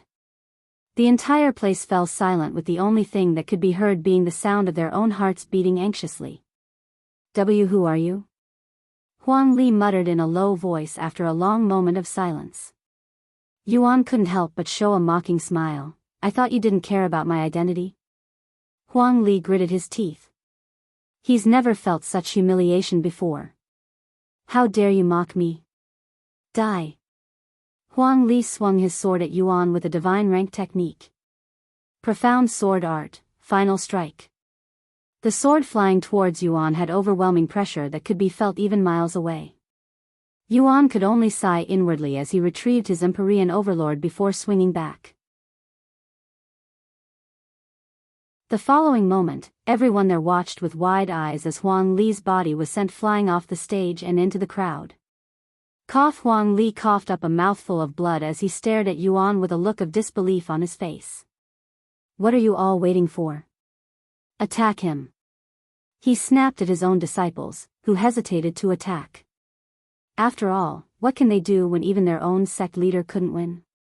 If you find any errors, broken links, non-standard content, etc., please let us know so we can fix it as soon as possible.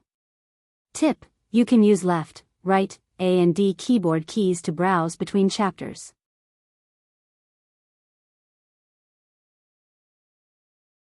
Chapter 1123. Published at 4th of February 2023, 11:20 and 55 seconds AM. Chapter 1123. Chapter 1123, Fighting for the Treasure. 5. If audio player doesn't work, press stop then play button again. Chapter 1123, Fighting for the Treasure. 5. Attack. The elders eventually snapped out of it and shouted before rushing at Yuan. When the disciples saw the elders moving, they had no choice but to follow. Thus, everyone from the 7 profound swords began attacking Yuan, who merely shook his head in silence. God of War's astral art, a large figure wielding a massive blade appeared behind Yuan, and despite it being larger than before, it wasn't even at half of its full strength. What kind of technique is that? The disciples screamed in horror as they hastily halted their movements. However, they were already in attack range, so all Yuan had to do was swing his sword. Don't say I didn't warn you. Yuan exclaimed as he swung his sword. A powerful force that seemed to be strong enough to sweep away even mountains clashed against the disciples, and without any resistance, the 7 profound swords disciples were sent flying like swatted flies. In a single attack, over half of their disciples were gone. This shook the cores of those watching. Yuan turned to look at his avatar and mumbled, even 20% is still a little too strong, huh?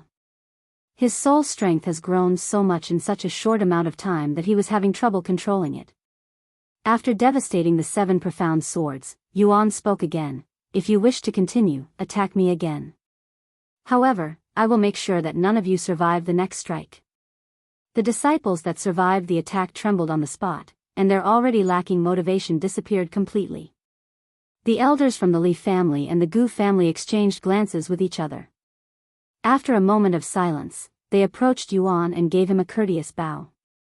Junior, do you happen to be someone from up there? The Li family's elder asked him with a nervous face. Yuan smiled inwardly when he realized that they had mistaken him as someone who came from the upper heavens under the Celestial Emperor's request. Though, one cannot blame them for making this mistake, as it would only make sense for someone as young as Yuan to utterly destroy the 7 profound swords without any effort. What are you going to do if I am from up there? Yuan asked them without the slightest change to his expression. Forgive us for not recognizing your identity sooner, young master. The Gu family will no longer participate in this event. If you wish, we can even assist you in securing the treasure. The Gu family's elder bowed to him again. You think the young master needs your help? What an unnecessary offer. He can secure the treasure by himself. The Li family's elder sneered. The Gu family's elder gritted his teeth after hearing such words. The two families were never on good terms in the beginning, so this kind of bickering happens often. Meanwhile, the other people there were amazed to see how quickly the Li family and Gu family changed their attitude. Just what is that person's identity for the 7 legacy families to be so respectful towards him? Does up there mean he's from the upper heavens? Why would someone like that be down here? Although it's not common nowadays, people from the upper heavens used to come down here regularly solely to explore the Nameless Emperor's tomb. Look at his uniform. Isn't that the Jade Sword Manor's uniform for esteemed guests? Tian Yenyu and Tian Suyin were left speechless after hearing the people's conversation. They had their suspicions that Yuan was someone from the upper heavens due to his unfathomable talent and strength, but this only made things more confusing for them. Why would someone from the upper heavens help them to such an extent? Does his ancestor really owe their ancestor a debt, or is he helping them for a different reason? Regardless of his reasons, I'm glad he's on our side. Tian Yenyu sighed inwardly, as she cannot imagine having someone like Yuan as an enemy. When the Li family and the Gu family stepped back, nobody else dared to approach Yuan. As for Huang Li, who'd barely managed to survive the attack, snuck away with his disciples in the midst of the commotion. While he waited for the treasure to unseal itself, Yuan sat on the stage and closed his eyes. He's cultivating out in the open like this? Is he bold or insane? Even if he's powerful, to act so defenseless before so many people. What a mad lad. Arrogant bastard. Despite Yuan cultivating out in the open, nobody there actually dared to attack him. About 2 hours later, news of another treasure appearing not far away began spreading, and those at Yuan's location immediately scrambled to the new location for obvious reasons. Shortly after the news reached their location, everyone including the Jade Sword Manor left the scene, leaving Yuan alone with the treasure, which is unheard of within the Nameless Emperor's tomb. Why didn't you leave with your sect? Yuan stopped his cultivation to ask Tian Yenyu, who'd stayed behind even after her sect left to fight for the next treasure. I just didn't want to leave you alone. She calmly said. How about you? Yuan turned to look at Tian Suyin, who also stayed behind for whatever reason.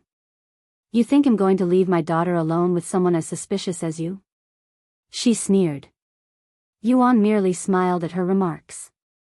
By the way, can I ask you a question? Tian Yenyu suddenly asked. Sure. Are you really from up there? She asked him with a somewhat nervous expression. You mean the upper heavens? Nope. What? But you. I know. I lied. He shrugged. Tian Yenyu was speechless.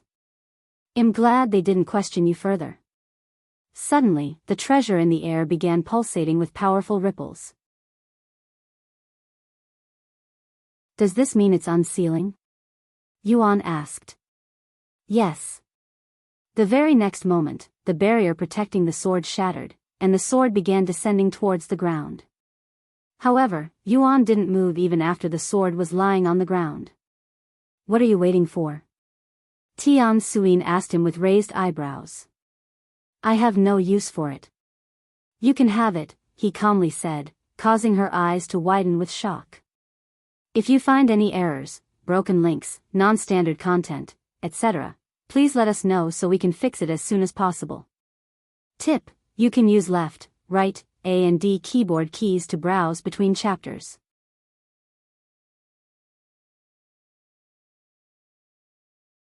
C1140 Nine Swords Trial. Chapter 1124 Nine Swords Trial. Surely, you're jesting with us. Tian Yenyu mumbled in a trembling voice. No, not at all. Take it. I have no need for a divine grade sword since I already have a much better one. Yuan calmly shook his head. After a moment of silence, Tian Suyin spoke with a deep frown on her face. Okay, what do you want from us? What do you mean? Are you telling me that you're going to hand over a divine grade treasure for free? I don't believe it. Sounds too good to be true. Yuan shrugged. Then I will leave it there and whoever is lucky enough will get it. When she heard such words, Tian Suyin immediately rushed to pick up the sword before throwing it into her spatial ring. I guess I'm the fortunate one, she said with a stiff expression. Mother. Tian Yenyu was left speechless by her actions. What are you looking at? He's the one who said he'd leave it there for anyone to pick up. Since you want it that badly, you can have it. Yuan smiled. Tian Suyin cleared her throat but didn't say anything. I'm glad I stayed behind, she smiled inwardly. What are you going to do now? Tian Yenyu asked him. Are you going to participate in the next treasure hunt as well? No, I came here mostly just to make sure you were fine. Now that's done, I think I am going to do some exploring myself. I see. Tian Yenyu pondered for a brief second before opening her mouth again. Do you mind if I followed you for a little? Yenyu.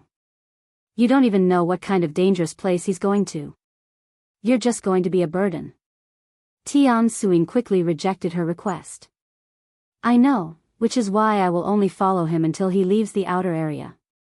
The Nameless Emperor's tomb is split into 3 sections by the people, the outer area where it's the least dangerous, the inner area where only geniuses dare to enter, last but not least, the core area, a hellish area where most people that enter will never return.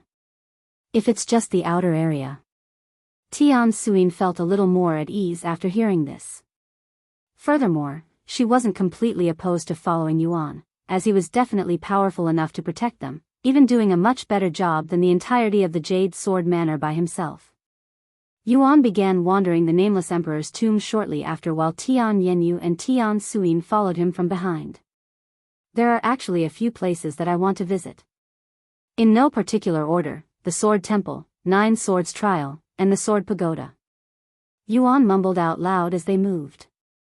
I've been to the Sword Pagoda once, but I was only able to make it to the 3rd floor before getting kicked out. Tian Suyin sighed as she recalled her memories. What's the Sword Pagoda, again? I know I heard it before. Tian Yenyu asked. The Sword Pagoda is a place where you must climb 7 floors by defeating the opponent on each floor. The higher floor you reach, the greater the reward. However, this place is immensely difficult. The highest anyone has ever climbed is only 5 floors.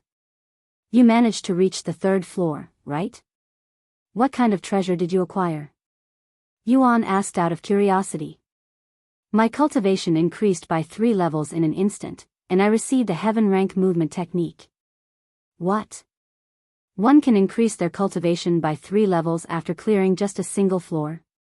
That alone is already super good, not to mention the heaven rank technique. Tian Yenyu was brimming with excitement. Perhaps, but 70% of participants cannot even pass the 1st floor, much less the 2nd floor. About 10% of all participants can clear the 2nd floor, but less than 1% will be able to clear the 3rd. As for the 4th and 5th floor, less than 10 people have made it there. What kind of enemies did you fight? Tian Yenyu continued to ask. A masked cultivator. Like the Nameless Emperor? Yuan raised an eyebrow. No, they didn't have the same aura as the Nameless Emperor. Also, the masks they wore were different. You'll understand what I mean once you go there and face them yourself. Yuan nodded. The 9 Swords Trial was the nearest to their current location, so Yuan decided to go there first. After 3 days of traveling non-stop, they finally arrived at their destination. So this is the 9 Swords Trial, huh? Yuan mumbled as he stared at the large platform in the distance. This platform was not as large as one would expect. It was about 5 meters in length and diameter, and there was a large statue standing not far away from it. This statue was of a man wearing a mask, and he was holding the handle of a sword with both hands in front of him with the blade of the sword pointing directly horizontally at the sky. Currently, this platform was surrounded by at least 100 people, and there was even a single person standing on the platform. However, the person standing on the platform appeared to be in dismay. His body was dripping with blood, and his expression looked as though he was on the verge of collapsing, but his gaze remained fixated at the statue before him. The next moment, Yuan watched as an illusionary blade appeared in the sky before descending upon the man on the platform. Boom! The attack caused the surrounding land to tremble while the people around the platform were pushed back by the force. Once the dust settled, one could see that the man on the platform had been cleanly sliced in half. However, nobody there seemed to be surprised, almost as though it was a common sight. A few more moments later, the corpse and blood on the platform vaporized into the air, leaving not even a trace behind.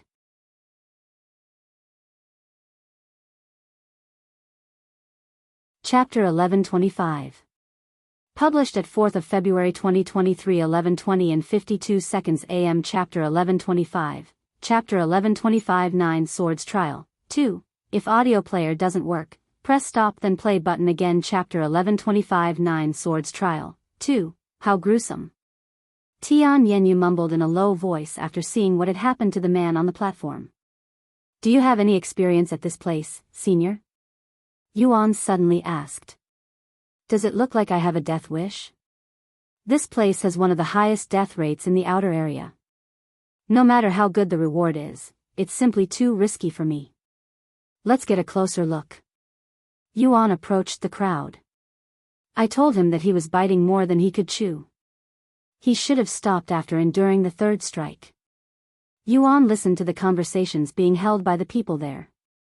What a waste of talent. He was a disciple from the Thousand Saber Manor, right? Yeah, he was one of their top 10 disciples, too. What a pity. A pity indeed. By the time Yuan arrived at the platform, another individual was already on the platform and preparing for the trial. There will be a total of 9 strikes. A familiar voice suddenly resounded in the area. Yuan turned to look at the statue, where the voice was echoing from. The more strikes you survive, the better the rewards. Once the sword appears, it will not disappear until it strikes the platform. You may step out of the platform at any time. The first sword will descend in 5, 4, 3. When the voice counted down to 0, a massive sword appeared in front of the statue and slashed at the individual on the platform. This sword bore immense pressure that could split even a mountain. The man on the platform was at the 5th level of Spirit King, yet he could barely keep his eyes open before the pressure. Boom! The ground shook once again as the massive sword struck the platform. Once the dust settled, the people could see that the man had survived the strike, but his arms were already bleeding. The second sword will descend within 5. 5 seconds later, another sword appeared, and it was clearly a size larger than the previous. The second strike is about 1.5 times stronger than the first.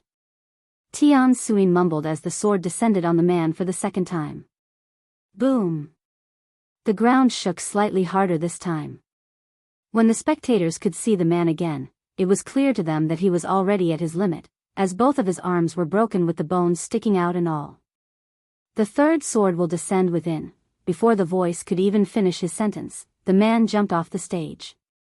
The following moment, orbs of light would emerge from the statue, entering the man who had just endured 2 strikes. The man's aura immediately spiked as his cultivation rapidly strengthened, reaching the 7th level Spirit King in the time it took to take a deep breath. Furthermore, his injuries were completely healed. Heavens, his cultivation increased by 2 levels just like that? Since when did cultivation become so easy? Tian Yenyu mumbled in a dazed voice. If you think it's so easy, why don't you get on the stage and try it yourself? Tian Suin sneered at her ignorant remarks. I will watch for a little longer. She quickly responded. Yuan agreed with her and proceeded to watch several more people challenge the 9 swords trial. So the strength of each strike differs from person to person.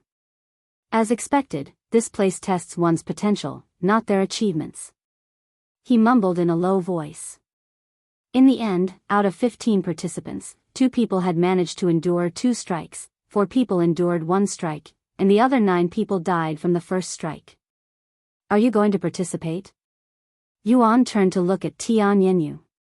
Can you guarantee that I won't die? She asked in response. I can't. Yuan answered without hesitation. Then I won't. As enticing as the reward is, this is a little too risky even for me, especially when the trial is different for everyone. What about you? You're going to participate, right? He nodded. Yes, I am going to participate.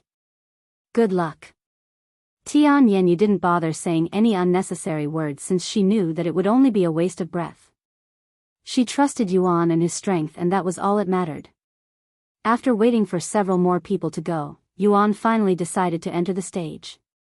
Even though my cultivation won't increase from this, my instincts tell me that there's something more important than that here. Yuan took a deep breath before retrieving the Empyrean Overlord. The first sword will descend in 5, 4, 3, 2, 1. A sword appeared before Yuan, but there was something different about this sword. Compared to the swords that appeared previously, this sword was not semi-transparent and was completely solid, just like a real sword. Moreover, the size of this sword was shockingly large, so massive that it was several times bigger than the statue itself. Heavens! What's with the size of that sword? It's just his first strike, yet it's already bigger than the fourth strike for that Thousand Saber Manor's disciple. Is there something wrong with the trial, or is there something special about that young man? I have witnessed every trial here for the last 100 years, but I have never seen anything like this before. Run. Heaven knows how destructive it will be. Well, I'll get caught up in it at this rate. Someone there suddenly shouted. Upon hearing such words, everyone there immediately began scrambling away, running as far away as they could before the sword descended. Meanwhile, Yuan stood as still as a statue on the platform with a resolute expression on his face. The sword began descending towards Yuan the following second, creating a force so powerful that it split all of the nearby clouds halfway before impact, creating a clear blue sky in an instant. Despite the immense pressure bearing down on him, Yuan swung the Empyrean Overlord at the sword in the sky with seemingly no effort at all, and there was even a slight smile on his face. If you find any errors, broken links, non-standard content, etc., please let us know so we can fix it as soon as possible. Tip: you can use left, right, A and D keyboard keys to browse between chapters.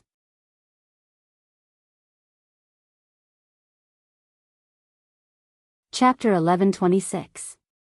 Published at 4th of February 2023 11:20 and 51 seconds AM. Chapter 1126. Chapter 1126 9 Swords Trial. 3.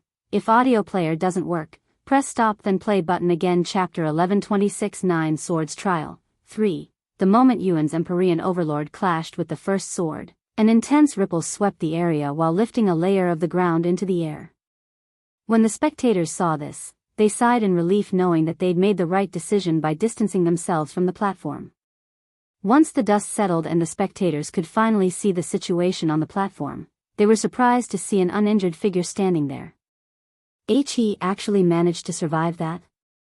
And he doesn't even seem a bit fazed. What a monster.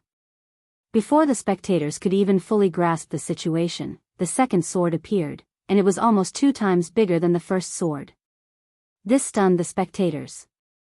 If the second sword is already this massive, would the later swords fill the entire sky? A few seconds later, the second sword descended from the sky, creating an even stronger ripple. Boom!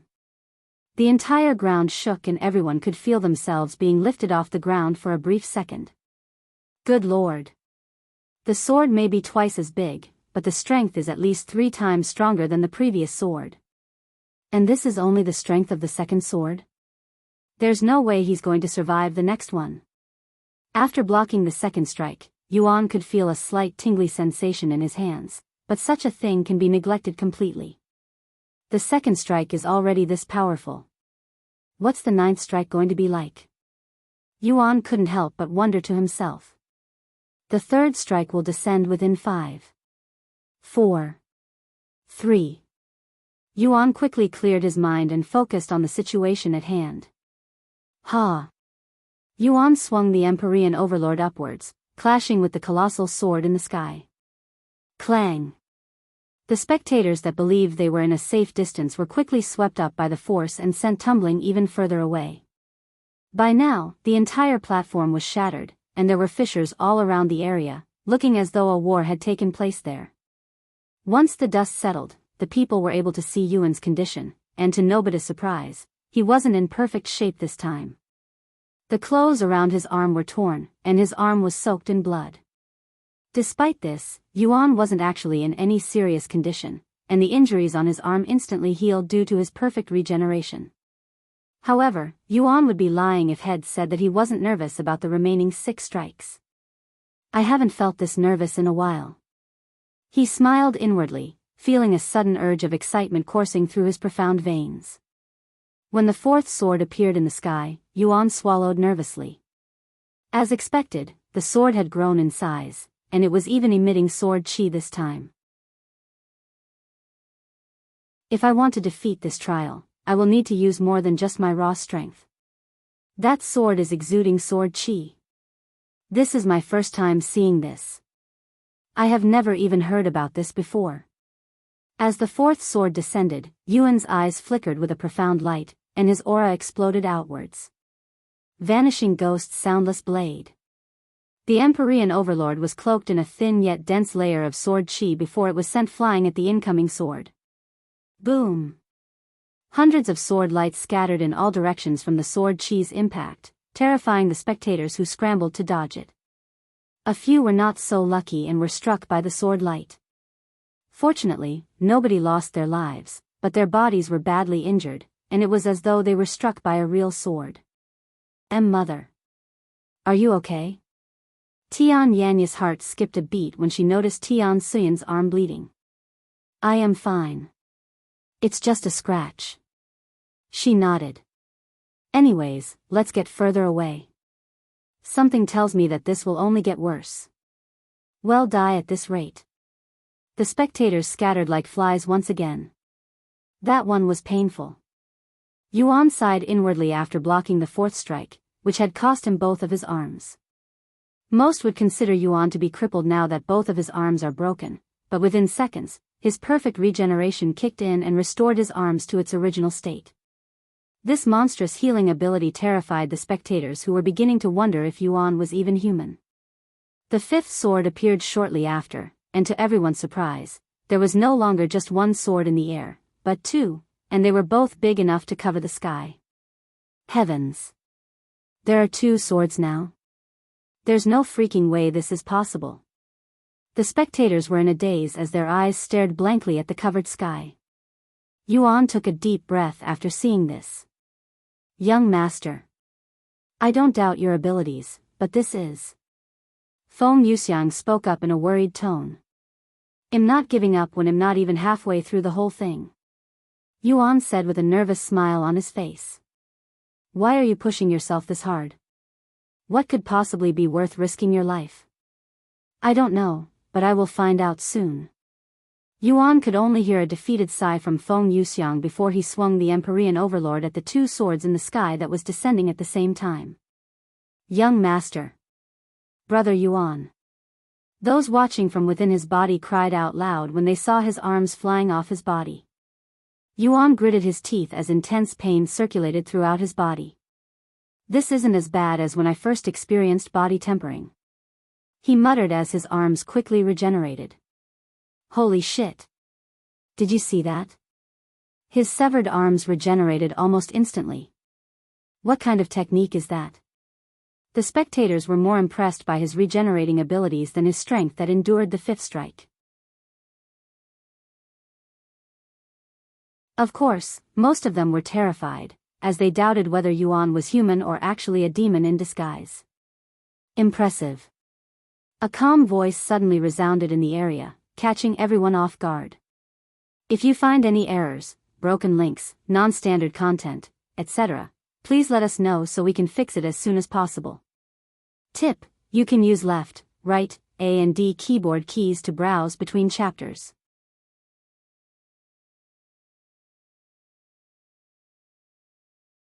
Chapter 1127. Published at 4th of February 2023 11:20 and 50 seconds AM. Chapter 1127, Chapter 1127 9 Swords Trial, 4. If audio player doesn't work, press stop then play button again. Chapter 1127 9 Swords Trial, 4. Yuan looked around after hearing this familiar voice, and he quickly noticed that a figure had suddenly appeared in front of him. This figure was wearing an ordinary mask, yet his body was oozing with an overwhelming aura that naturally made everyone there revere him. That's the Nameless Emperor. The Nameless Emperor has shown up. A few spectators quickly recognized this masked man's identity. What do you want? Yuan calmly asked him. Nothing much. I'm just here to congratulate you for surviving through half of my 9 swords. Only 8 people have achieved this before you, so you're the 9th. A fitting number, don't you think? And he continued, however, do you know how many people have survived the 6th sword? 0. If you wish to survive more than 5 strikes, you'll need to do more. Think outside the box. I will give you 5 minutes to think, that is if you still want to challenge me. The masked figure disappeared into the air as suddenly as he appeared. Think outside the box, huh? Yuan turned to look at the statue and recalled the previous 5 strikes. 2 minutes later, he sat on the uneven ground and closed his eyes as countless images flashed by his mind. I see. I finally understand the true purpose of this place. When Yuan opened his eyes, it shone with enlightenment. The 6th strike will descend within 5. The countdown started again, and 3 massive swords appeared in the sky above him. Yuan took a deep breath and stood in a stance that had never done before. A few seconds later, all 3 swords slashed at Yuan's tiny body that was like an ant's in comparison. A vicious aura exuded from the Empyrean Overlord and Yuan. 9 supreme swords. First sword strike. Yuan muttered as he unleashed his first strike, sending an unfathomable sword light towards the sky. Clang. All 3 swords in the sky disappeared the instant they clashed with Yuan's technique. 9 supreme swords, rank, mythic, mastery level. 1, description. A supreme sword art that consists of 9 different strikes, each stronger than the next. Legend has it that the 9th strike has the prowess to cut even gods. After destroying the 6th strike, Yuan sneered, that was the 6th strike? What a scam. In reality, that was only as strong as the 3rd strike of the real technique. Now that he understood the technique, Yuan realized the true prowess of the 9 supreme swords. Although the 9 swords trial claimed the previous attack to be the 6th strike, it was actually not even half of the technique's true potential. After all, this was only a test. If the real technique was displayed, nobody would be able to pass it, not even Yuan himself. What kind of sword technique did he just use? It totally obliterated the 3 swords. The spectators almost couldn't believe their eyes. After all, Yuan had barely survived 2 swords, yet had somehow destroyed 3 swords with ease? That didn't make sense no matter how they looked at it. Not bad. You grasped the true purpose of this trial. Since it has come to this, let's just skip all the way to the last strike since it wouldn't make much of a difference. The Nameless Emperor's voice resounded again. Suddenly, a sword appeared in the sky. However, there was only a single sword, and its size was that of an ordinary sword. This puzzled the spectators greatly, as it looked like the trial had given up to them. Naturally that wasn't the case, and Yuan knew that very well. While this single ordinary-looking sword may seem insignificant to the others, it looked like an indomitable mountain to Yuan. Looks like I will have to go all out if I don't want to lose my life here. He swallowed nervously. Whoosh. Yuan activated God of War's astral arts while using all of his soul strength, making the avatar as big as a mountain. Heavens! This guy is full of unfathomable techniques. The spectators fell to their butts after seeing his avatar that covered the sky more than the swords did. Whenever you're ready. The Nameless Emperor spoke again. Yuan gritted his teeth and swung at the statue before him, utilizing the God of War's astral arts as well as his newly learned technique by combining them together. When both sides clashed with each other, it created a terrifying sword chi explosion that literally created a massive crater in the ground. Fortunately, the spectators were smart enough to distance themselves before that happened, but even then, some of them could not escape the sword chi and ended up bleeding from it. Once the huge dust storm settled, the spectators were able to see the situation. Hovering above the center of the crater was Yuan, and he was half naked with sword cuts all over his body. And unlike before, his injuries didn't instantly recover, almost as though his regeneration ability was blocked by the sword marks. Amazing. To think that was just the prowess of the 6th strike. I cannot wait to see how powerful the 9th strike will be if I ever get to use it. Yuan couldn't help but praise the technique. Although the technique was mythic ranked just like the God of War's astral arts, it was entirely different in terms of prowess. Though, one could argue that both techniques serve a different purpose. While the God of War's astral arts is a unique technique that enhances the prowess of other techniques, the 9 supreme swords is a technique meant purely for destruction, just like the heaven-splitting sword strike. Congratulations, you have passed the trial flawlessly. The Nameless Emperor appeared before Yuan again. Take this, it's your reward. He extended his hand with his palms open, offering Yuan whatever was on it. A silver key. Yuan mumbled in a dazed voice as he gazed at it. His reward for passing this ridiculous trial was just a mere key. If you find any errors, broken links, non-standard content, etc., please let us know so we can fix it as soon as possible. Tip: you can use left, right, A and D keyboard keys to browse between chapters.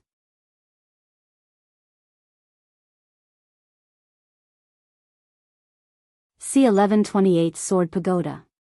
Chapter 1128 Sword Pagoda. Yuan accepted the silver key shortly after.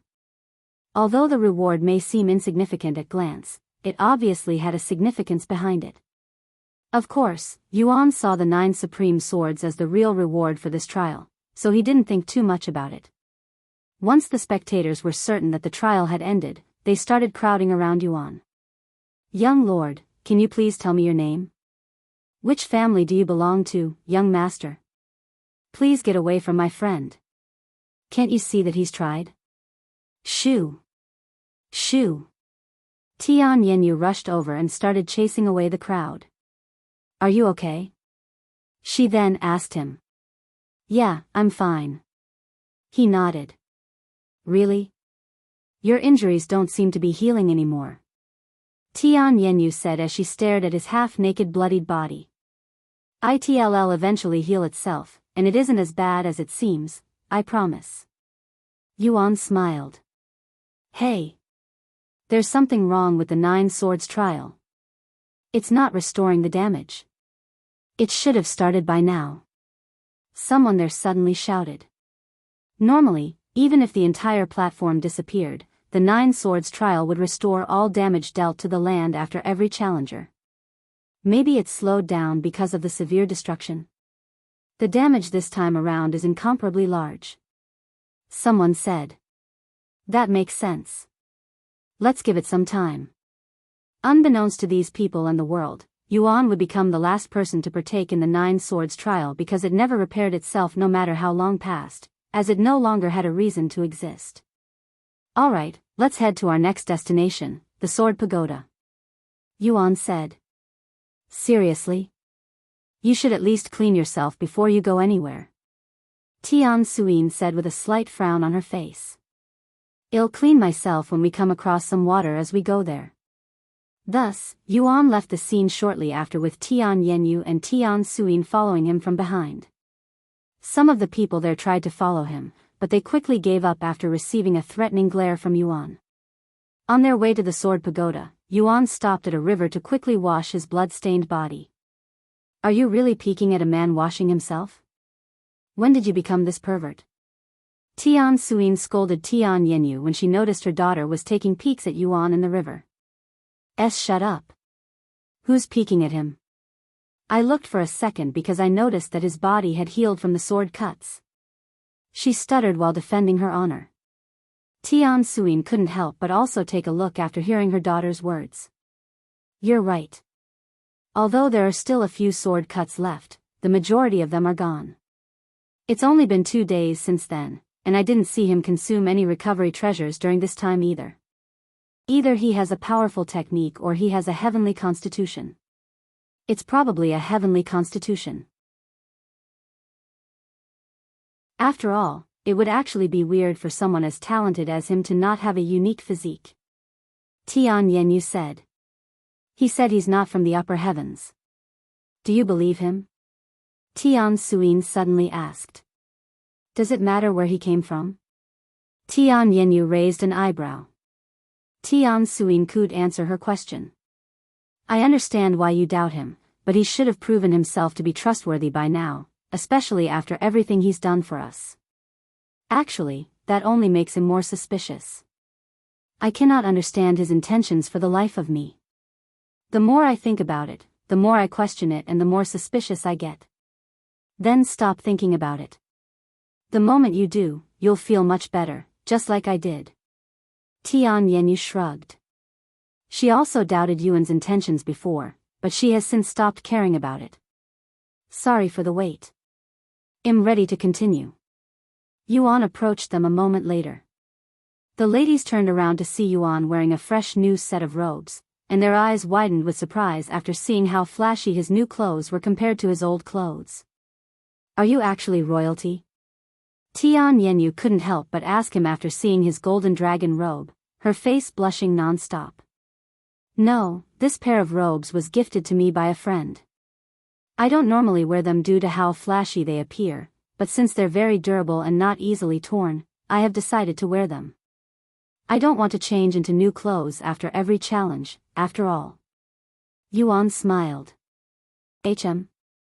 Are you okay, senior?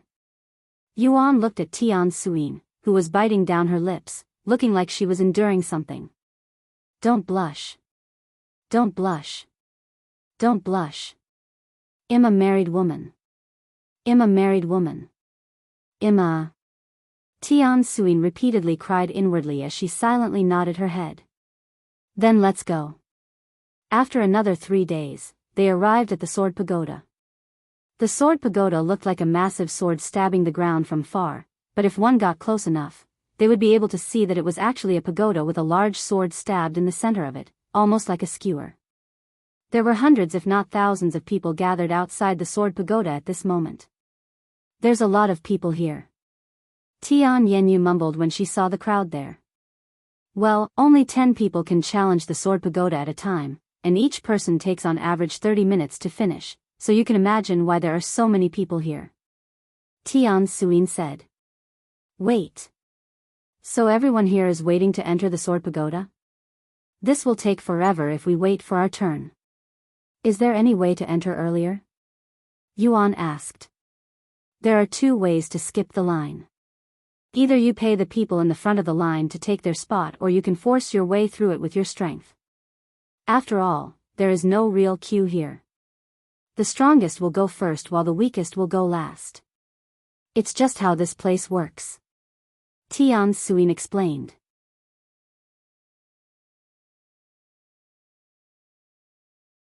Chapter 1129. Published at 4th of February 2023 11:20 and 48 seconds AM. Chapter 1129. Chapter 1129 Sword Pagoda 2. If audio player doesn't work, press stop then play button again. Chapter 1129 Sword Pagoda 2. I will go ahead. The 2 of you should stay back. I will probably make a few enemies in this place, and I don't want to trouble you too. Yuan said as he stared at them with a serious expression. That's only natural. I have already used my chance in this place, so I cannot enter it even if I wish for a second chance. Tian Suin shrugged.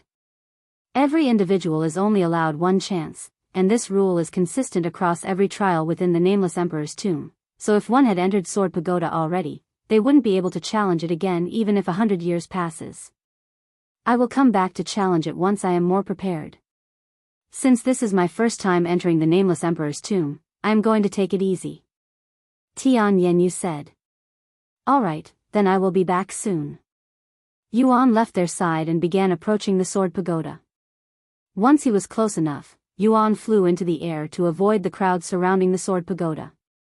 The people beneath him immediately noticed him, but none of them did anything and merely watched in silence.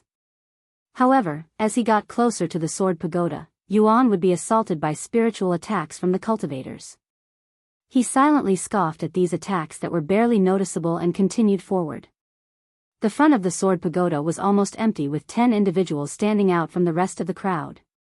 There was a good gap between these 10 individuals and the rest of the crowd, and their aura was much more intense than the others, except for 1 individual. It was obvious that these 10 individuals would be the first ones to enter the sword pagoda. When Yuan landed before these 10 individuals, they all turned to look at him, and some of them even openly sneered in a mocking manner. Hey, brat, are you blind? Can't you see that the line is back there? Scram while I am asking nicely. One of the 10 individuals, a bald bulky man, suddenly spoke in a loud voice. Yuan glanced at him and responded nonchalantly, "Are you sure you're not the blind one here?" The bald man gritted his teeth and started approaching Yuan while veins appeared on his head. "He's right. If you don't want to die a pointless death, don't take another step." A calm voice suddenly resounded, instantly halting the bald man's movement. Yuan turned to look at the person who just spoke. He was the only individual there without an aura, but Yuan could tell at glance that he was the strongest there. This person was an exceedingly handsome young man with silver hair and blue eyes, his body oozing with confidence and arrogance, and he appeared to be around the same age as Yuan.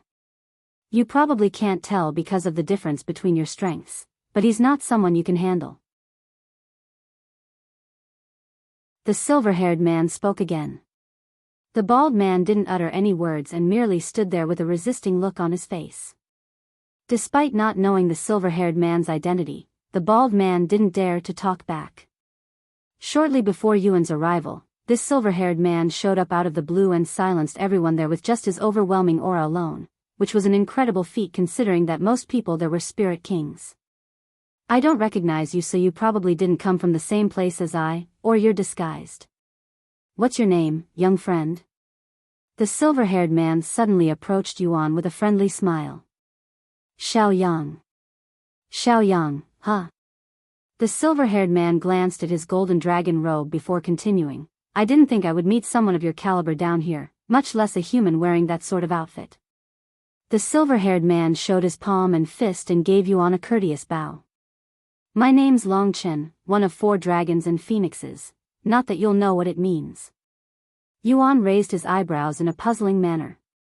He couldn't understand the intentions of this Long Chen. However, he understood that this Long Chen probably came from the upper heavens based on his language. Yuan returned the bow. "I hope you won't mind me standing here with you guys." "Of course not. If you wanted, you could easily go after me," Long Chen said with a mysterious smile, implying that he was stronger than Yuan. "What if I want to go after you, too?" Yuan smiled back. "Ha ha ha." Long Chen started laughing. "I don't recall the last time someone has talked back to me. The lower heavens are full of entertainment. Why didn't I come down here sooner?" The people there swallowed nervously after hearing Long Chen's words. Although they had no proof that his words were true, none of them doubted his words. "So you're from the upper heavens, huh? Which one? Did you come down here specifically for the Nameless Emperor's tomb?" Yuan suddenly asked. "I will answer all of your questions if you play a game with me and win," Long Chen said. "What kind of game?" "I was going to enter the Sword Pagoda as soon as possible, but I have decided to enter with you. Whoever climbs the highest will win. To make this more enticing, I will even throw in some royal-grade spirit jade." The people there gasped in shock after hearing such words. A single royal-grade spirit jade easily cost tens of millions of spirit stones. Only someone from the upper heavens could possibly gamble such a resource so casually. Interesting. "And what if you win? What do you want from me?" "If I win, you will answer a few of my questions." "Of course, I don't expect you to have any spirit jades," Long Chen said. "Sounds good." Yuan nodded. "Good." The doors to the Sword Pagoda suddenly opened, and a figure was flung out of it like trash the very next second. When this happened, the doors that had been closed this entire time remained open, at least until the next participant entered. Long Chen was supposed to enter the Sword Pagoda at this moment, but he didn't, and nobody dared to steal the spot, so they all just stood there in silence. If you find any errors, broken links, non-standard content, etc., please let us know so we can fix it as soon as possible. Tip: you can use left, right, A and D keyboard keys to browse between chapters.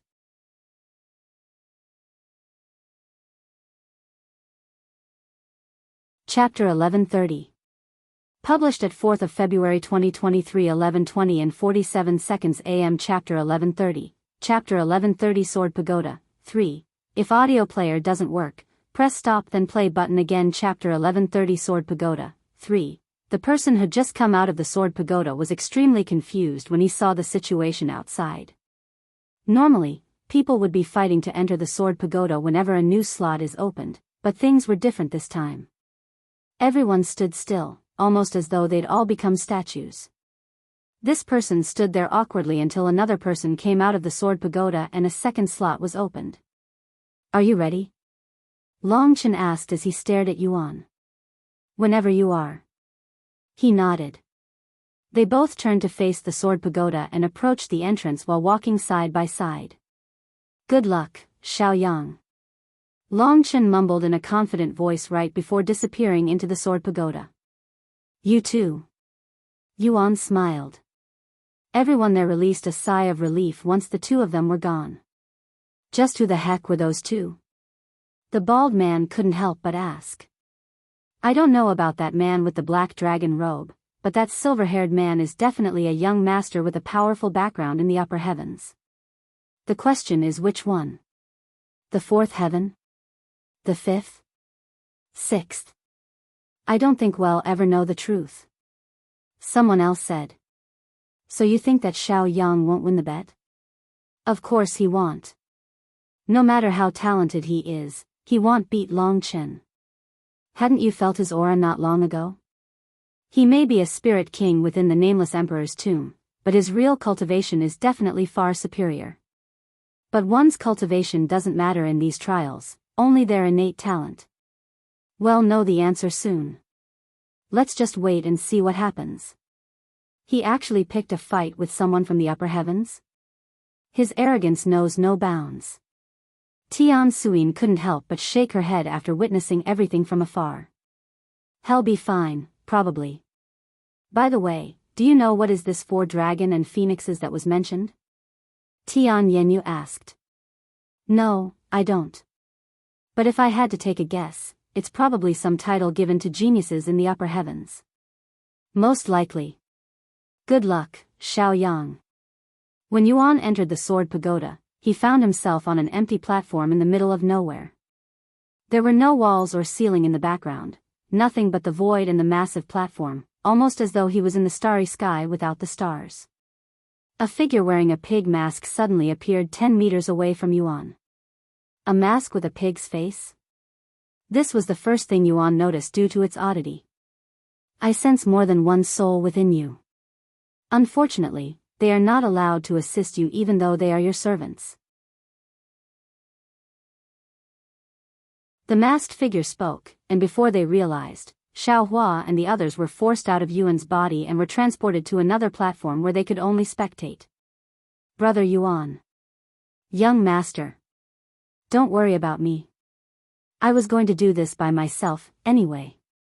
Yuan smiled at them. He turned to look at the masked man and asked, "What now?" "Before we begin, allow me to tell you the rules of the Sword Pagoda. First and foremost, if you die here, you will die for real. However, you are allowed to quit at any time during the trial. There are 7 total floors in the Sword Pagoda. In order to climb the Sword Pagoda, you must defeat the Guardian on each floor, and you will be given a restriction on each floor including this floor. These restrictions will carry over to the next floor, so you will have a total of 7 restrictions placed on your body by the time you reach the 7th floor. Statistically speaking, only 1 in 10,000 will pass the first floor. 1 in 100,000 will pass the second floor, and 1 in a million will clear the third. However, after the 3rd floor, you are more likely to encounter a miracle treasure during a stroll than to pass them. Now onto your weapons. You are not allowed to use any weapons from the outside. We will provide you with one, and they are all on par with divine-grade treasures in terms of quality. Lastly, you will be given a choice for your reward if you manage to clear the floor after every floor. You have a minute to mentally prepare yourself before I start the trial." The masked man fell silent after that sentence. Yuan closed his eyes and took a deep breath. A minute later, the trial for the first floor of the Sword Pagoda will now begin. A restriction has been placed on your body. I will make my first move in 10 seconds. Choose a weapon before then. Ding! Yuan suddenly felt as though he had mountains strapped to his back, nearly forcing him to his knees. This place might be even more dangerous than the Nine Swords trial. Yuan swallowed nervously as beads of sweat continuously appeared on his face. A sword! He shouted a moment later. An ordinary sword appeared before Yuan the next second, yet it exuded the aura of a divine-grade treasure. The masked man also wielded an identical sword in his hands. 8. 9. 10. The masked man suddenly sprung into action and began clashing with Yuan. After a few exchanges with the masked man, Yuan realized something. The difficulty isn't my opponent. It's just the restriction on my body that's a problem. If it weren't for the restriction on his body, Yuan would have defeated the masked man in a single strike, but because the additional weight that was adjusted for him, even swinging his sword had become a difficult task that required all of his effort. If the first restriction is already this cruel, I cannot imagine what the other floors have in store for me. Yuan cried inwardly as he fought the masked man with sweat pouring from his pores. If you find any errors, broken links, non-standard content, etc., please let us know so we can fix it as soon as possible. Tip: you can use left, right, A and D keyboard keys to browse between chapters.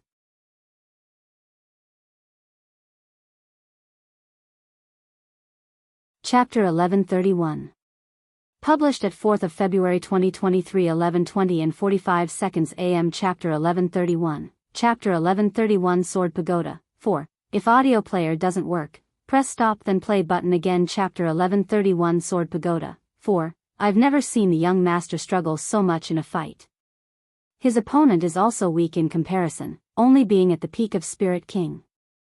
He would normally defeat such opponents without batting an eye, yet he's been struggling for over 10 minutes now. Feng Yuxiang sighed out loud, breaking the silence. Lan Yingying shook her head. Can you blame him? His movements are sluggish and stiff, almost as though there's something weighing him down. Brother Yuan will defeat Pig Face soon. His movements have gotten much better compared to when he first began. He's rapidly adapting to the changes in his body. Xiao Hua mumbled. Also, he's not using any of his sword techniques. It's like he's treating this trial as a training ground. Lan Yingying said. That's the young master for you. Feng Yuxiang smiled. Indeed, Yuan was getting used to fighting with the restriction on his body. However, that isn't to say that things have gotten easier for him, as the restriction grew stronger as he got more used to it, almost as though it was growing with him. After another 10 minutes of non-stop clashing, Yuan finally managed to defeat the masked man without using any of his sword techniques. He could have used everything to defeat his opponent in an instant, but if he needed so much resources to pass the first floor, there was no way that he'd pass the later floors, hence why he restricted himself even more by not using any sword techniques. This also allowed him to familiarize with his situation. Congratulations on passing the first floor. What do you want for your reward? Spiritual energy or a heaven-grade treasure? Yuan didn't immediately respond, as he had no need for either of these rewards. His cultivation was stuck at peak Spirit King until he upgraded his physique, and he had no use for a heaven-grade treasure. What if I don't want either of these rewards? Yuan then asked. You can forfeit these rewards and receive an even greater reward on the next floor, if you pass it. If you fail, the rewards on this floor will be forever gone. If you accept a reward on this floor, you can still choose the rewards on the second floor, but it won't be as good. Alright, I will forfeit these rewards. Yuan answered without even the slightest hesitation. Very well. I will now take you to the next floor. Yuan's vision flickered for a split second, and the man with the pig mask is now suddenly wearing a mask of a sheep's face. Welcome to the second floor. The trial will begin in a minute. The only thing Yuan could think about now was the second restriction. A minute later. Ding. Yuan looked down at his hand with wide eyes. The sensation of his sword had suddenly disappeared, but when he looked, the sword was still there. What's going on? Why can't I feel my sword? He wondered. The second restriction has blocked your sense of touch. You won't be able to feel anything except for pain. My sense of touch. Yuan now realized that even the sensation of the platform that he was standing on had disappeared, and it felt extremely awkward. One might think that losing your sense of touch isn't that bad, but without being able to tell when your foot touches the ground as quickly, it would instantly throw off one's balance and make movement techniques near impossible. This also affects how one wields and swings their weapon. What a pain in the ass. He sighed out loud. 10 seconds later, the masked man began his assault. Now that he's lost his sense of touch, Yuan's movements only became more awkward and unstable, and even the way he swung his sword looked different. If someone who did not know about the situation were to see him at this moment, they would think that he was drunk to the core. Yuan knew that it would be pointless to fight the masked man while in such an unstable condition, so he decided to spend as much time as he needed to get used to the restriction. After all, there was no restriction on how much time he had on each floor, so he could stay there for as long as he needed. 10 minutes, 20, 30. In the blink of an eye, over 3 hours have passed since Yuan entered the second trial. During this time, Yuan did not go on the offensive even once and remained defensive. Once he got used to his new restrictions and could perfectly calculate the moment his foot touches the ground for all of his movements, he started to work on his sword and how he swung it. In the end, it took him almost 4 hours to adapt, but once he did, he started going on the offense, defeating the masked man and clearing the second floor. Will you choose a reward this time, or will you forfeit it again? The choices remain the same: spiritual energy or a divine-grade treasure. Forfeit. Yuan responded instantly. Very well. I shall now transport you to the next floor. Meanwhile, Long Chen was already on the 4th floor. Unlike Yuan, who hadn't used any sword techniques up to this point, Long Chen blew away his opponents with his superior techniques from the 1st floor. Despite that, he was also struggling to defeat his opponents. After narrowly passing the 4th floor, Long Chen fell to his knees and muttered in a low voice, "The person who created this place is such a sadistic bastard."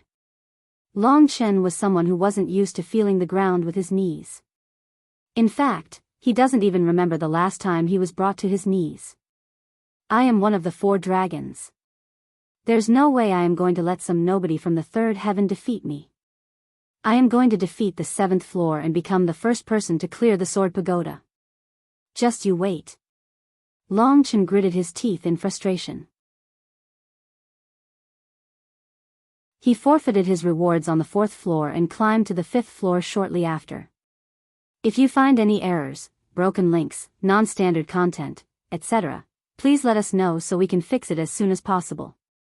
Tip: you can use left, right, A and D keyboard keys to browse between chapters.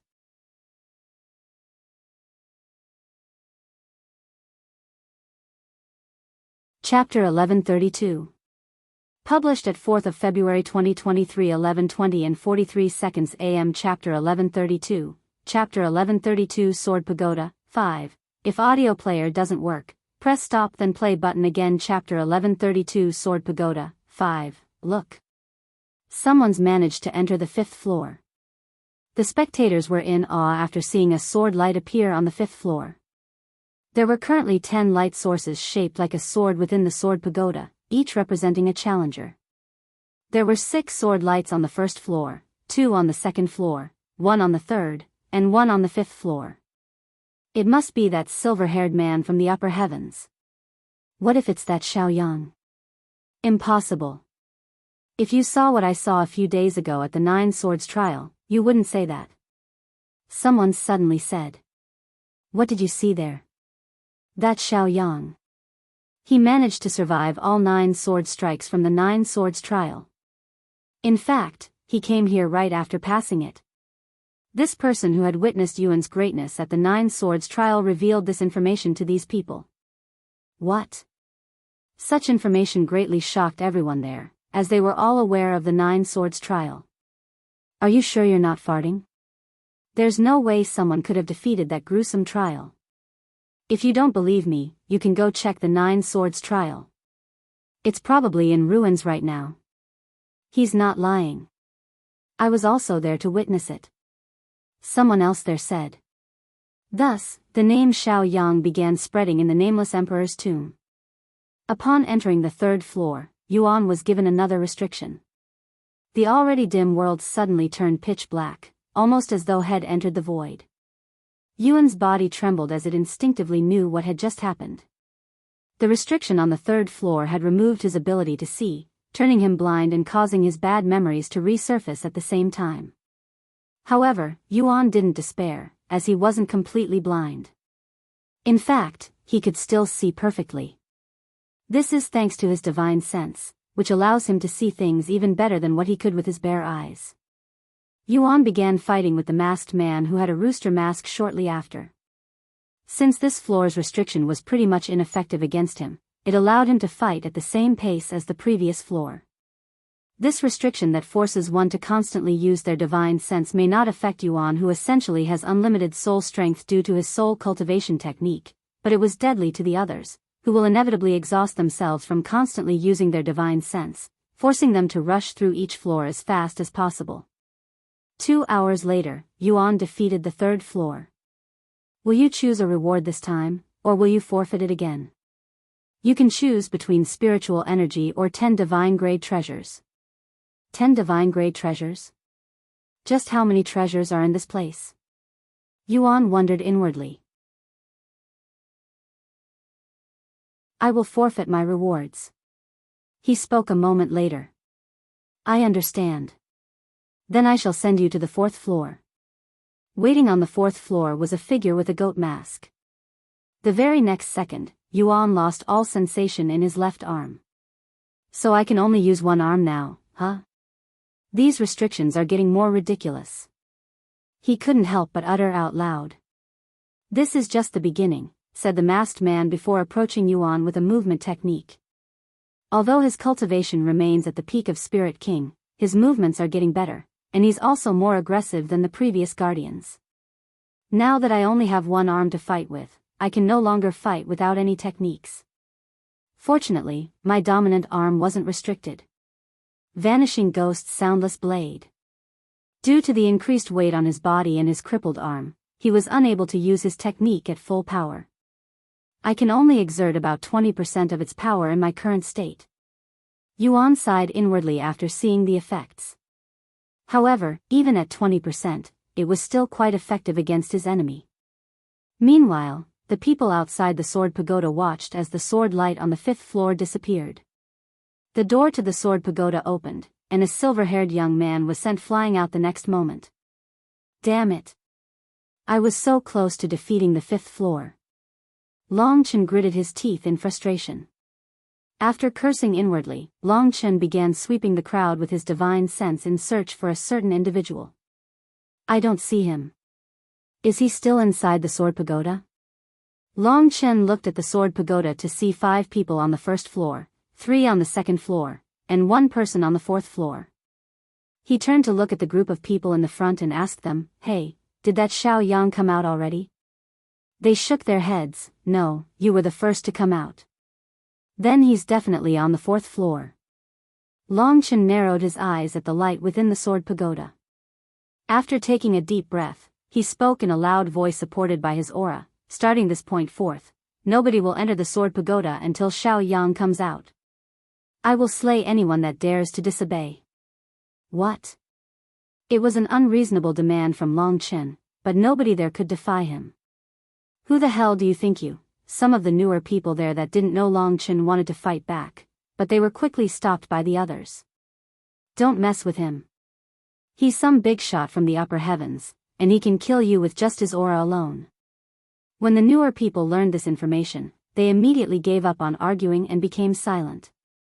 One of many unspoken rules in the 9 heavens is that one should never mess with someone from a higher realm, because messing with even a servant could result in one's entire family being slaughtered, much less a big shot like Long Chen, who was exuding the aura of a young master from a powerful background.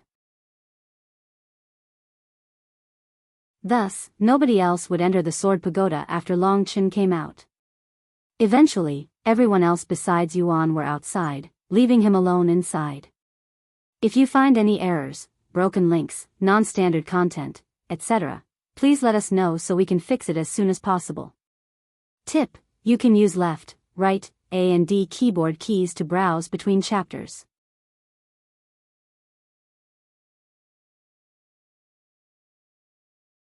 C1133 Sword Tablet.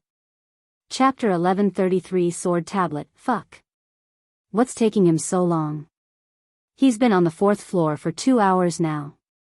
The spectators were getting impatient, as most of them had only expected to wait at most another half an hour before Yuan got kicked out of the Sword Pagoda. Even Long Chen couldn't help but wonder what was going on inside. What's he doing inside? The 3rd floor forces one to use divine sense due to the restriction, so it wouldn't make sense to prolong the fights. Even if he's not using his divine sense, the Guardian should be attacking him relentlessly, giving him no time to rest. To spend so much time on one floor, there's no way he's getting past the 4th floor. After another hour of waiting, the sword light on the 4th floor finally moved to the 5th floor. This shocked everyone there.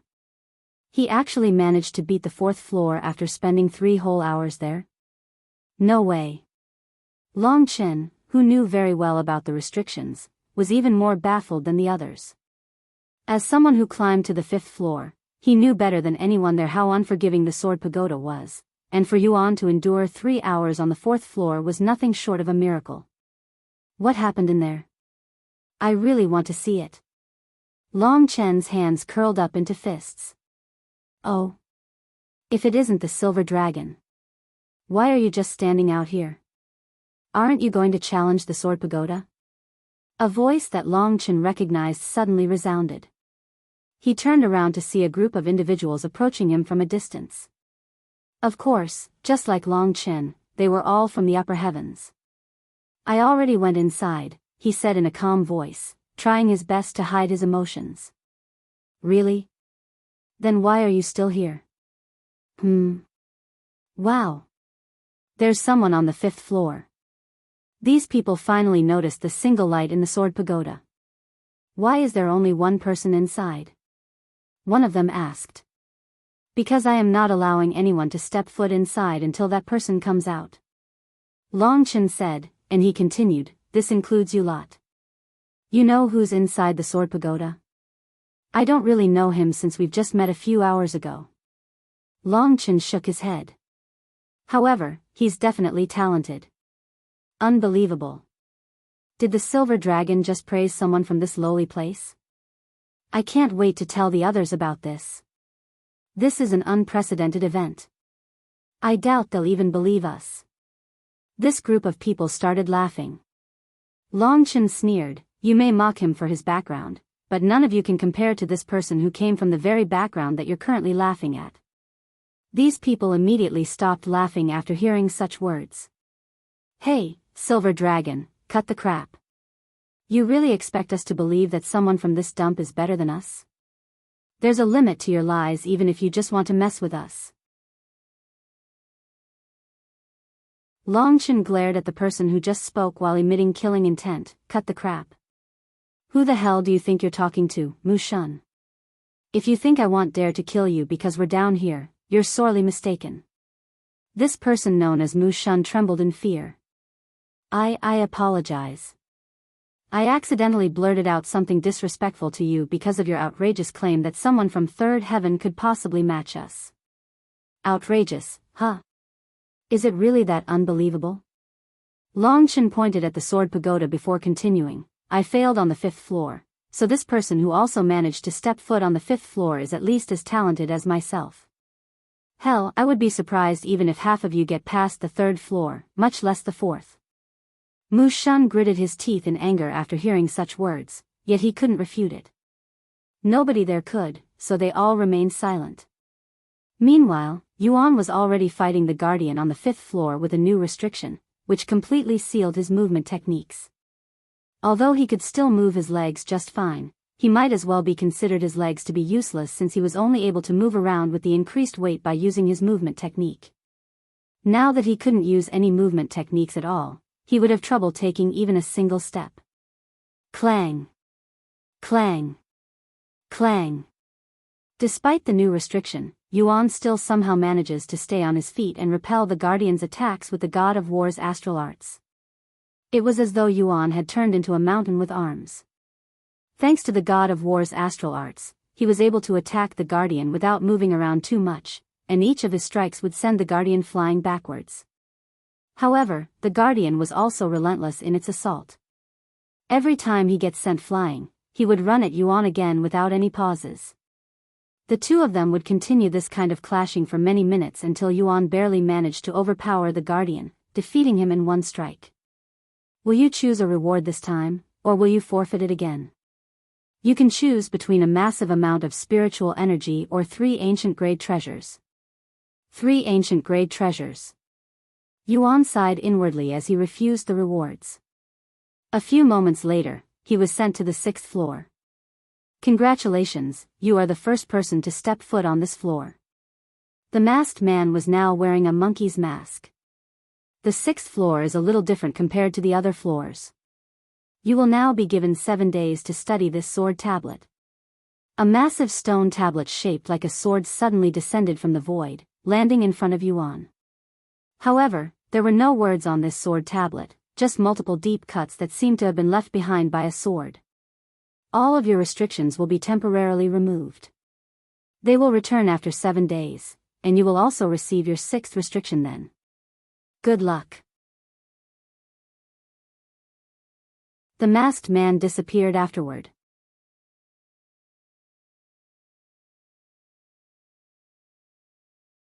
C1134 Studying the Sword Tablet.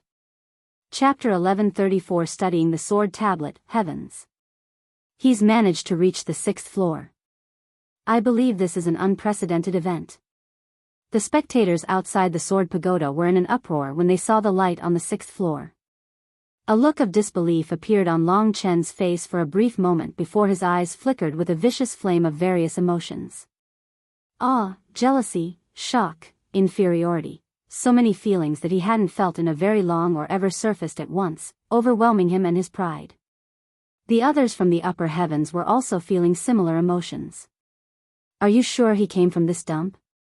How do you know he's not lying to you? One of them doubted Long Chen's claim that Yuan was someone from the 3rd heaven. I would have recognized him if he came from the upper heavens. Long Chen gritted his teeth. He could have easily disguised himself. Unless he consumed a pill made by the god of alchemy himself, there's no way I wouldn't realize it. Despite saying these words, Long Chen himself was beginning to doubt whether Yuan had come from this 3rd heaven or not. He was wearing the golden dragon robe, after all. Now that I think about it, there's no way he can acquire something like that in this place, where the royal dragon clan doesn't exist. But it didn't seem like he was lying when he said that he didn't come from the upper heavens, so where in heaven's name did this guy come from? While the spectators were still trying to get over their shock, Yuan was sitting before the sword tablet, silently staring at the sword marks on it. This reminds me of the sword marks in the mystic realm. Yuan recalled the Nameless temple within the mystic realm, where he also met Lan Yingyin for the first time. Inside the temple was a tablet with sword marks, and he learned sword aura after studying the tablet. The sword marks on that sword tablet. Lan Yingyin mumbled in a low voice as she found the sword marks to have a familiar feeling to them. Do you recognize the sword tablet? Feng Yuxiang asked her out of curiosity. Not the sword tablet, but the sword marks on it. Although the pattern is different, the marks are almost identical to the ones on the Lord's tablet. Lan Yingyin proceeded to tell the others about her first meeting with Yuan and about the temple that she had spent the majority of her life taking care of. So it has something to do with sword aura, huh? I wonder what the young master is going to learn this time. Feng Yuxiang mumbled with an anticipating look on her face. Yuan would spend the next 24 hours staring at the sword marks without any breaks. Meanwhile, the people outside the sword pagoda were confused and filled with curiosity as to what was happening on the 6th floor, and the number of people outside had increased drastically once words began to spread. This could be a once-in-lifetime event, so people were rushing over to the sword pagoda. It's already been a full day since he entered the 6th floor. Just what is happening inside? This is the first time that someone has ever reached the 6th floor, so nobody can say for sure. Time passed quickly, and within the blink of an eye, 3 days have passed since Yuan entered the 6th floor. During the last 3 days, nothing significant has happened to Yuan. In fact, he was still trying to comprehend the sword marks. It's already been 3 days. Whatever secret is behind that sword tablet, it must be incredibly profound since it usually takes the young master no time to understand them.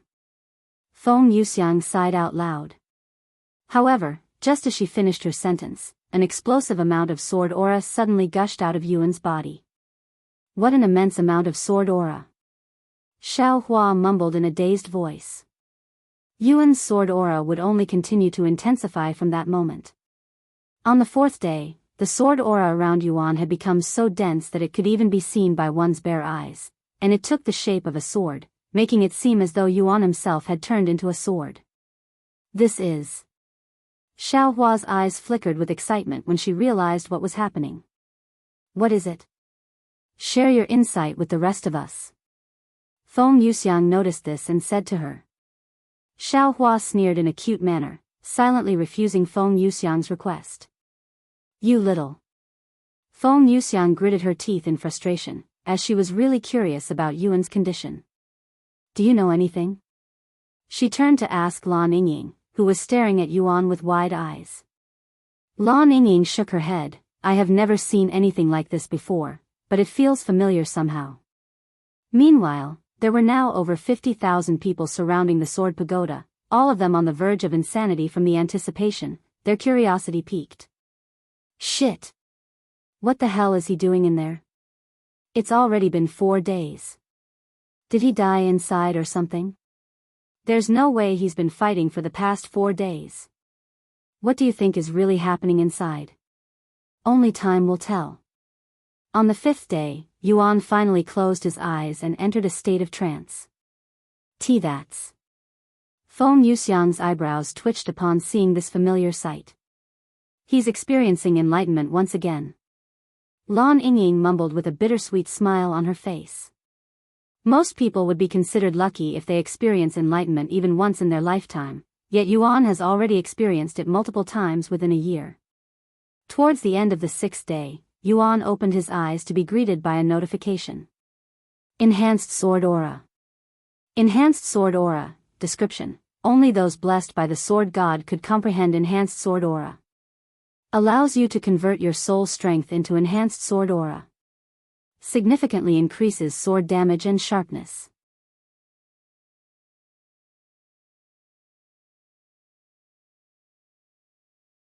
Chapter 1135.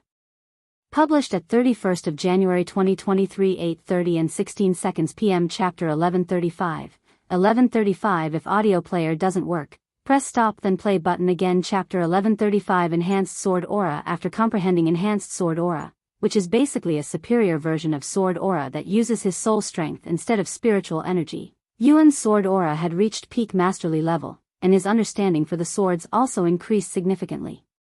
Grand Sword Mastery. Description: very few sword masters have reached this level. Drastically improves your control with swords by 75% and increases all damage dealt with swords by 150%. Your enemies will feel more pain from your sword attacks as your damage increases. Your sword techniques will also have more impact. Requires no activation. Brother Yuan really did it. He's learned Enhanced Sword Aura. Xiao Hua muttered with a look of disbelief and awe on her face. What? Enhanced Sword Aura? Feng Yuxiang exclaimed with a terrified expression on her face. What's that? Lan Yingying asked with her head slightly tilted to the right. It's not surprising that you don't know about Enhanced Sword Aura since that only exists in the upper heavens. Feng Yuxiang said, and she continued, anyways, Enhanced Sword Aura is basically the next level of Sword Aura. It's incomparably stronger compared to Sword Aura and incredibly hard to learn at the same time. Xiao Hua then spoke, even in a place like the Supreme Heaven, where the most talented people in the 9 heavens gather, anyone that can comprehend Enhanced Sword Aura before they are 100 years old are considered peak prodigies. Brother Yuan isn't even 20 years old. It's that amazing. Lan Yingying turned to look at Yuan with a look of admiration on her face. There's a saying that if Sword Aura can cut mountains, then Enhanced Sword Aura can split the world into 2 parts. The fact that it hasn't even been that long since he learned Sword Aura is even more terrifying. Feng Yuxiang's body trembled before Yuan's unfathomable talent. If he's just your ordinary genius, that is. Lan Yingying smiled. He's the Lord's reincarnate, after all. Something like this should only be natural. Feng Xiang then said, I don't know anything about this Lord, but if he can teach people enhanced sword aura just by leaving behind a few sword marks, I cannot even begin to imagine the level of swordsmanship had achieved in his past life. By the way, since there's enhanced sword aura after sword aura, I can assume that there is something even stronger than enhanced sword aura, right? Lan Yingying suddenly asked. Xiaohua nodded, yes, but the amount of people that have reached such a level is so minuscule that it might as well be non-existent. Shortly after Yuan learned enhanced sword aura, the masked figure returned. Congratulations on learning enhanced sword aura. Your restrictions will return soon with an additional restriction. Yuan couldn't wait for the challenge to begin, as he was itching to use his newfound powers. The following moment, Yuan's enthusiasm dropped to zero when all of the spiritual energy inside his body suddenly disappeared. The sixth restriction is cultivation restriction. Your dantian and all of your spiritual energy has been sealed off, so you're no different than a mortal now. The masked man said to him. He was already partially crippled before this. Now that his cultivation is sealed, he has truly become a cripple. Yuan despaired for a second before suddenly recalling the description of enhanced sword aura. My spiritual energy may be sealed, but my soul strength is untouched, and enhanced sword aura uses soul strength. I still have a chance. If he hadn't learned enhanced sword aura, even all of the talents in the world wouldn't help him pass this challenge. When Yuan held the Empyrean Overlord, he could immediately tell how drastically different the sword felt in his grasp compared to before learning enhanced sword aura. Even though I don't have any spiritual energy, I feel like I can defeat any opponent with this sword in my grasp. Yuan's body began emitting enhanced sword aura, creating this weird effect in the air around him that made it seem like it was constantly being sliced by a sword. In fact, if one closed their eyes and tried to sense Yuan, they wouldn't even sense a human presence, but an entity, a sword. Yuan stared at the masked man with a tranquil expression. Even though he had no cultivation and his opponent was a peak spirit king, he didn't feel pressured in the slightest. The challenge began a few seconds later, and the masked man immediately rushed at Yuan while swinging his sword that was covered in sword aura. Almost as though he was only taking a stroll, Yuan casually took a step forward while swinging the Empyrean Overlord. Fush! An invisible blade of enhanced sword aura flew towards the masked man and clashed with his sword aura. The enhanced sword aura looked easy to dodge at glance, but when the target tried to dodge it, they immediately realized that escape was impossible, as the sharp pressure coming from it was strong enough to instill intense fear in their soul, making them feel as though they'd be cut into 1,000 pieces if they dared to move, so their bodies could only stiffen from shock and await its inevitable death. With a single strike, Yuan had cut down his opponent and defeated the peak spirit king without breaking a single sweat. Enhanced sword aura. How terrifying. Yuan mumbled as he stared at the Empyrean Overlord before showing a slight smile. Congratulations, you have defeated the 6th floor. Another masked man appeared before him. You are. Yuan narrowed his eyes at the masked man. Unlike the previous masked figures, this one didn't have any weird animal masks and looked more like the real Nameless Emperor. Let's have a proper conversation on the 7th floor. The masked man disappeared afterward. If you find any errors, broken links, non-standard content, etc., please let us know so we can fix it as soon as possible. Tip: you can use left, right, A and D keyboard keys to browse between chapters.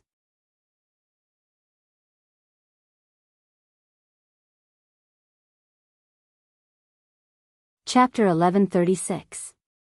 Published at 31st of January 2023 8:30 and 15 seconds p.m. Chapter 1136. 1136 If audio player doesn't work, press stop then play button again. Chapter 1136 Weapon upgrade. Will you choose a reward, or will you forfeit it again? You can choose between spiritual energy or a mythic grade treasure. A voice tempted Yuan shortly after the masked man disappeared. Mythic grade treasure. Yuan swallowed nervously. He would be lying if he said that he wasn't tempted. However, there was still one more floor in the Sword Pagoda. If he forfeits such a reward on this floor, He could only imagine what hell acquire on the 7th floor. I will forfeit the rewards on this floor. He responded a moment later. Then I shall transport you to the 7th floor now. Yuan's body was suddenly enveloped in a warm light before he disappeared from the 6th floor, appearing on the 7th floor. Outside the Sword Pagoda, over 100,000 people have gathered to witness the spectacle of Yuan reaching the peak of the Sword Pagoda. Heavens! He's alive. And he passed the 6th floor. That bastard really did it. He's reached the peak of the Sword Pagoda. The people there were all in awe. The Sword Pagoda is one of the most popular and renowned trials in the Nameless Emperor's tomb, so most of the people there knew the difficulty and its history. A legend is about to be born. Long live Xiang. Some people there even began revering Yuan, treating him as though he was a god. The group that came from the upper heavens were dead silent at this moment, but all of them were thinking about one thing with serious expressions, that they needed to recruit this person who seemingly has unlimited potential at all cost.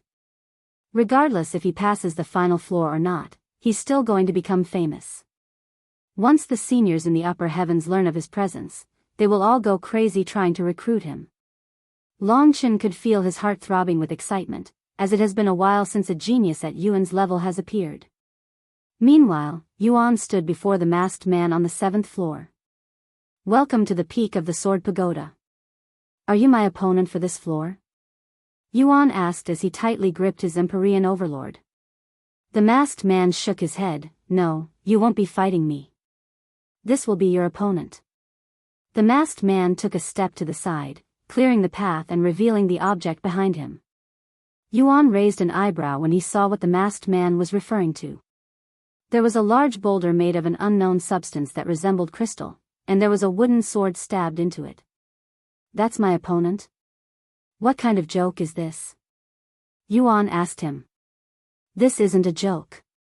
The condition to pass this floor is to pull out that wooden sword.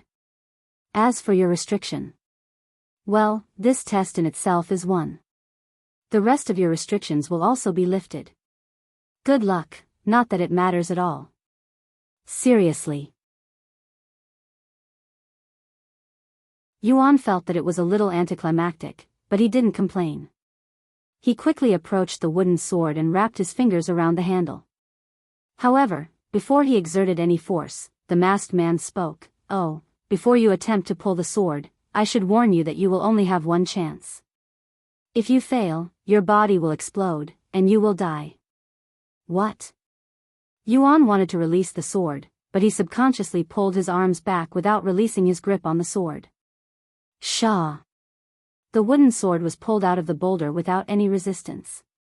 Yuan stared at it with wide eyes. Ahaha! The masked man suddenly began laughing out loud, causing Yuan to raise an eyebrow. I was just joking. You wouldn't have died, and the wooden sword has no meaning. Explain. Yuan frowned slightly. The moment you comprehended enhanced sword aura from the 6th floor, you've already completed the Sword Pagoda. There is no challenge on the 7th floor. Then what's the point of making a 7th floor? The masked man snapped his fingers, causing a hole to appear in the middle of the room, and inside this hole was about 3 inches of black liquid. Lend me the Empyrean Overlord for a moment. The masked man then said. Yuan summoned the sword and handed it over. The masked man looked at the sword with a nostalgic feeling in his eyes. It's been a while, buddy. He then submerged the sword in the liquid.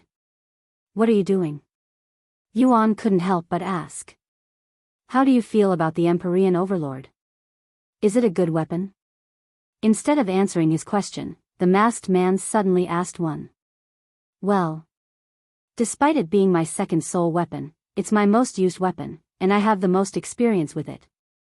When I wield it in my hands, it feels as though it becomes part of my body. It's powerful and easy to use. I don't have any complaints. Is that so? What if I tell you that the Empyrean Overlord is actually still in a dormant state? That it's not at its full potential? Yuan's eyes widened with surprise upon hearing such information. The Empyrean Overlord was crafted by a good friend of mine. He used the best materials in the 9 heavens, and it took him over 10,000 years to complete it. It could even be considered the best sword in existence. However, its power would have been too potent for you to handle at the beginning, so I purposefully sealed its power until fate brought you here. Wait. You're making it sound like you knew I was going to acquire it from the beginning and that I would come here. Yuan frowned. The masked man lifted his mask a little, revealing his smile, of course. That's just how our lives work. Fate isn't as random as it seems, especially when it's our fate. The Empyrean Overlord, the Nameless Emperor's tomb, the Sword Pagoda. All of these things are connected. You didn't come here by chance. You were guided here. By whom? Yuan swallowed nervously. You'll figure it out yourself eventually. Anyways, the upgrade is done. The masked man retrieved the Empyrean Overlord from the hole the following moment. If you find any errors, broken links, non-standard content, etc., please let us know so we can fix it as soon as possible. Tip: you can use left, right, A and D keyboard keys to browse between chapters.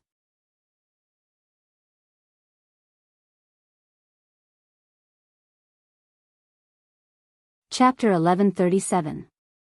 Published at 31st of January 2023 8:30 and 14 seconds p.m. Chapter 1137. 1137 If audio player doesn't work, press stop then play button again. Chapter 1137 Awakened Empyrean Overlord, what do you think?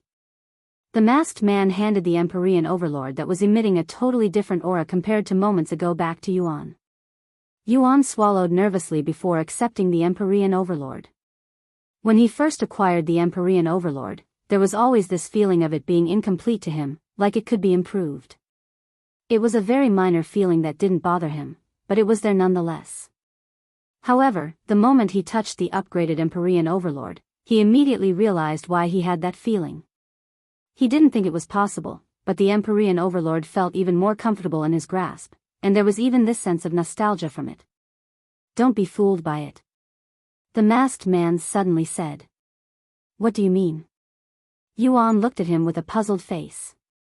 Its seal may have been released, but it's not fully awakened just yet. In order to fully awaken it, you'll need to feed it lots of spiritual energy. You can do that by killing magical beasts or other cultivators. Although it was blocked by his mask, there was a grim smile on his face as he spoke. Though, it's still more powerful than the previous Empyrean Overlord even in its current state. Yuan stared at the sword until a notification popped up. Qi Devouring Blade, activately devours the qi of your targets after a successful hit, a beautiful sword, right? The masked man asked. Indeed. Yuan nodded.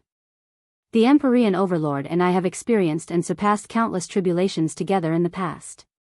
It wouldn't be an exaggeration to say that I wouldn't have survived many situations if it weren't for her. Her? Yuan raised an eyebrow. Why would he address a sword in such a manner? Almost like it had a gender. The masked man smiled. About that. You will learn about it eventually. Why can't you just tell me now? Because that would ruin the surprise and fun. All of you are like this. Yuan sighed. What's the point of keeping secrets to yourself? The masked man shook his head. Although we all share the same soul, I wouldn't say that we're all the same individual. At one point in all of our lives, we had a different personality and lived different lives, so you can say that we're all unique in our own ways. Even if we eventually recover our memories and become nearly identical, it's not completely the same. There's a slight difference, and that difference, no matter how small, makes us unique.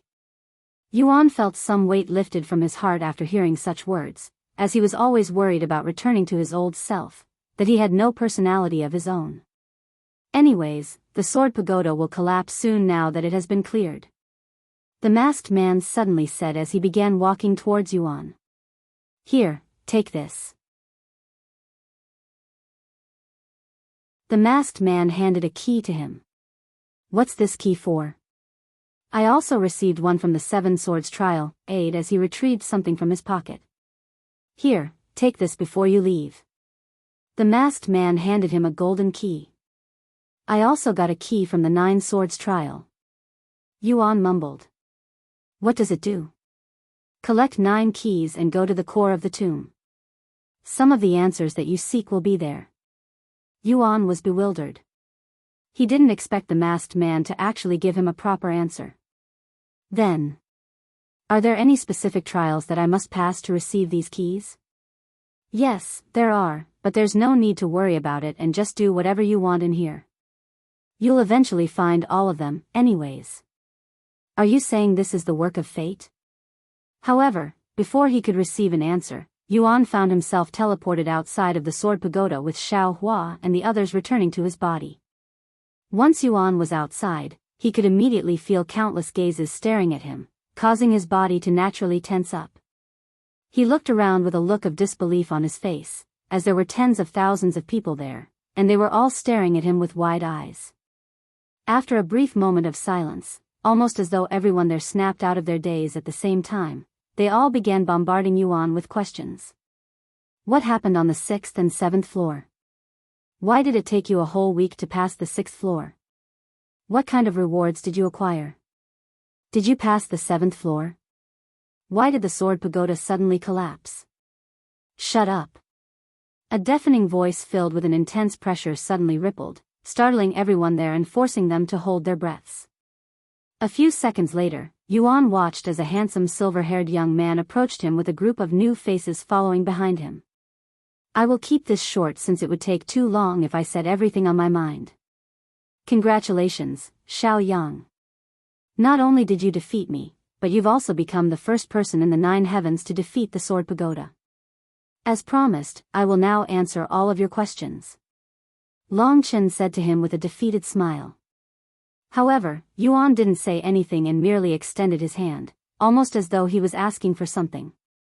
Long Chen chuckled when he saw this, as he immediately realized what Yuan wanted from him. He reached into his spatial ring and retrieved exactly 10 pebble-sized royal-grade spirit jade before placing them on Yuan's open palm. The spectators watched while salivating, as these 10 small royal-grade spirit jades were worth over 100 million spirit stones easily. If you find any errors, broken links, non-standard content, etc., please let us know so we can fix it as soon as possible. Tip: you can use left, right, A and D keyboard keys to browse between chapters.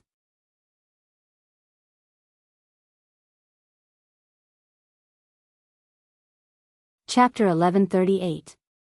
Published at 31st of January 2023 8:30 and 13 seconds p.m. Chapter 1138. 1138 If audio player doesn't work, press stop then play button again. Chapter 1138 Silver Dragon, thanks.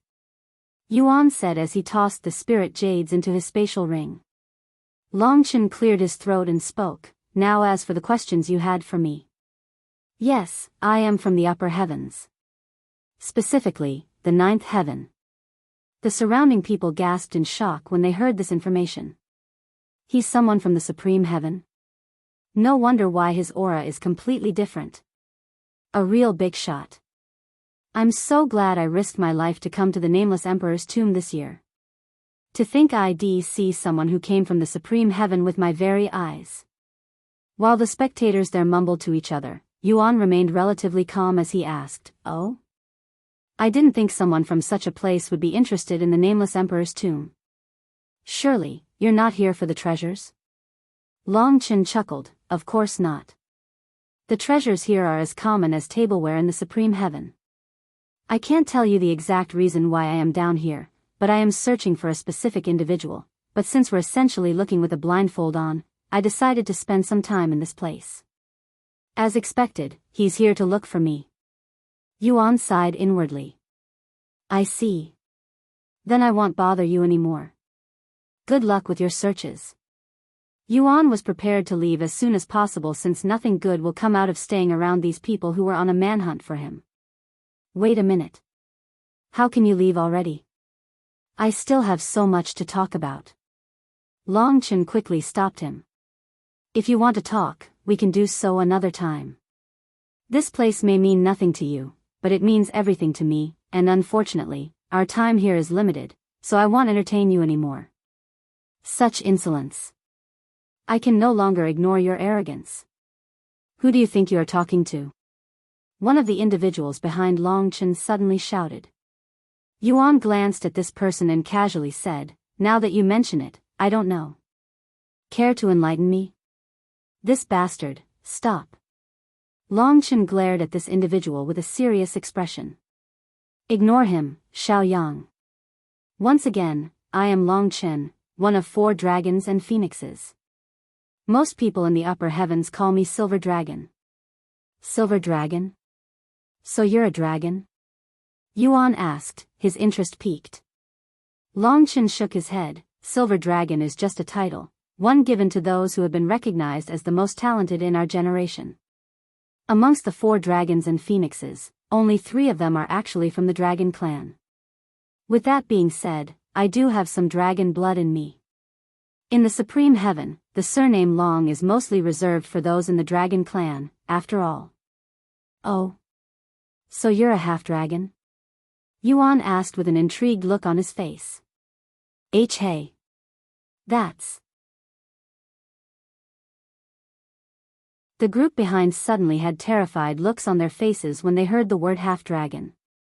Long Chen's eyebrows twitched as a reaction, but he remained calm. "Since you're not from the supreme heavens, I cannot blame you for not knowing, but most people who do not have pure blood would charge at you for using that term. They consider it derogatory. Is that so? I will keep that in mind, and I apologize if I offended you." Longchen shook his head. "Anyways, I have had this question on my mind since I first saw you." His gaze lowered, staring at the golden dragon robe. "Which dragon clan do you belong to?" "I don't belong to any dragon clan." "What? Then where did you acquire that uniform? If it wasn't given to you by the dragon clan, I highly suggest you return it to them. If they learn that a human is walking around with the golden dragon robe, they'll hunt you down like a criminal on death row." Longchen frowned. "Then you don't have to worry. It was definitely given to me by the dragon clan. Although we're friends, I wouldn't say that I belong to their clan," Yuan said, unaware of the significance behind his outfit. "Seriously? Which family would hand out the golden dragon robe to someone that isn't even part of the dragon clan? This will easily invoke the wrath of the other clans if they find out." Longchen couldn't imagine something like this happening. After all, an ordinary family within the dragon clan wouldn't have something like the golden dragon robe, as only those with royal blood are allowed to possess the outfit. In the first place, there are no families with royal blood in the 3rd heaven, so he couldn't have possibly gotten it from here. Is he lying about the fact that he didn't come from the upper heavens? Or is he lying about how he acquired the golden dragon robe? Longchen pondered with a serious expression on his face, hoping that it was the former reason. After a moment of silence, Longchen spoke. "If you don't mind, can you tell me the surname of the family that gave you that robe? I know I am asking a lot of questions, but this is for your own good." Yuan nodded and responded calmly. "Their surname is Shi." "The Shi family? Impossible." Longchen cried out loud after hearing this unexpected information. Yuan raised his eyebrows and asked, "Why do you look like you just saw a ghost?" Before I answer your question, allow me to confirm what I just heard. The family that gave you the golden dragon robe is the Shi family?" Yuan silently nodded. Longchen fell silent again. "Are you going to tell me that they don't exist or something?" Yuan asked. "No. There definitely exists a Shi family with royal blood within the dragon clan. However, they have been missing for thousands of years now." "Are you sure it's the Shi family?" "Shi Shengma." Yuan suddenly uttered the name of the Dragon Emperor. Long Chen's eyes immediately lit up after hearing this familiar name. That's the Shi family's Dragon Emperor's name. However, that isn't solid proof that he really met with them. "Can you tell me where the Shi family is right now?" he then asked. "If you find any errors, broken links, non-standard content, etc., please let us know so we can fix it as soon as possible. Tip: you can use left, right, A and D keyboard keys to browse between chapters.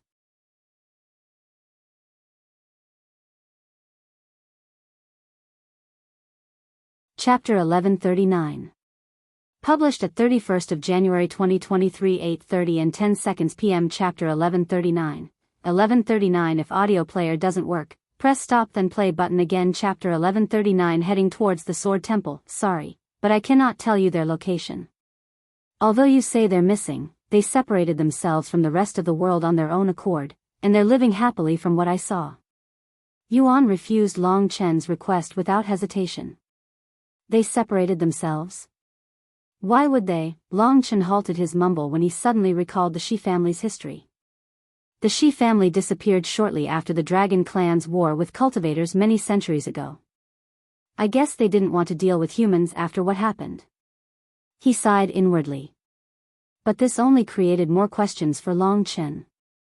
Why would the Shi family that despises humans give a human the golden dragon robe? This doesn't make sense no matter how I think about it. Anyways, I have entertained you for long enough. If you have more questions, save them for after we all leave this place. Yuan turned around and began walking away. How about I come with you? Long Chen started following him.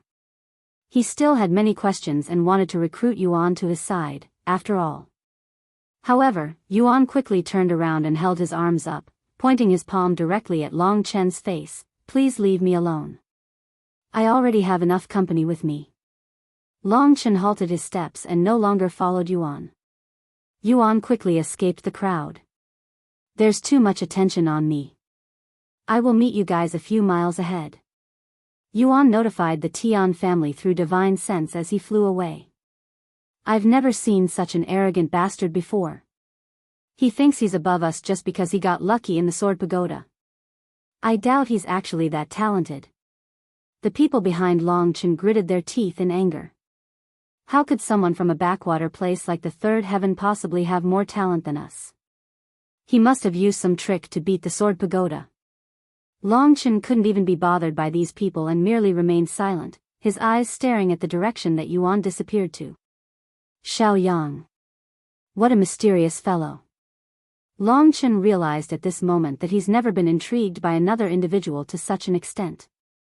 Long Chen left the place shortly after, and when that happened, the other people at the Sword Pagoda went into an uproar. The Sword Pagoda has collapsed. What should we do now? I don't think there is anything we can do now. Heavens! He defeated not only the Nine Swords trial but also the Sword Pagoda. A legend is about to be born. I must let the others know. The name Xiang began spreading within the Nameless Emperor's tomb like a wildfire during a heatwave. When the big families and powerful sects heard of Xiang and his feats, they immediately decided to recruit him to their side.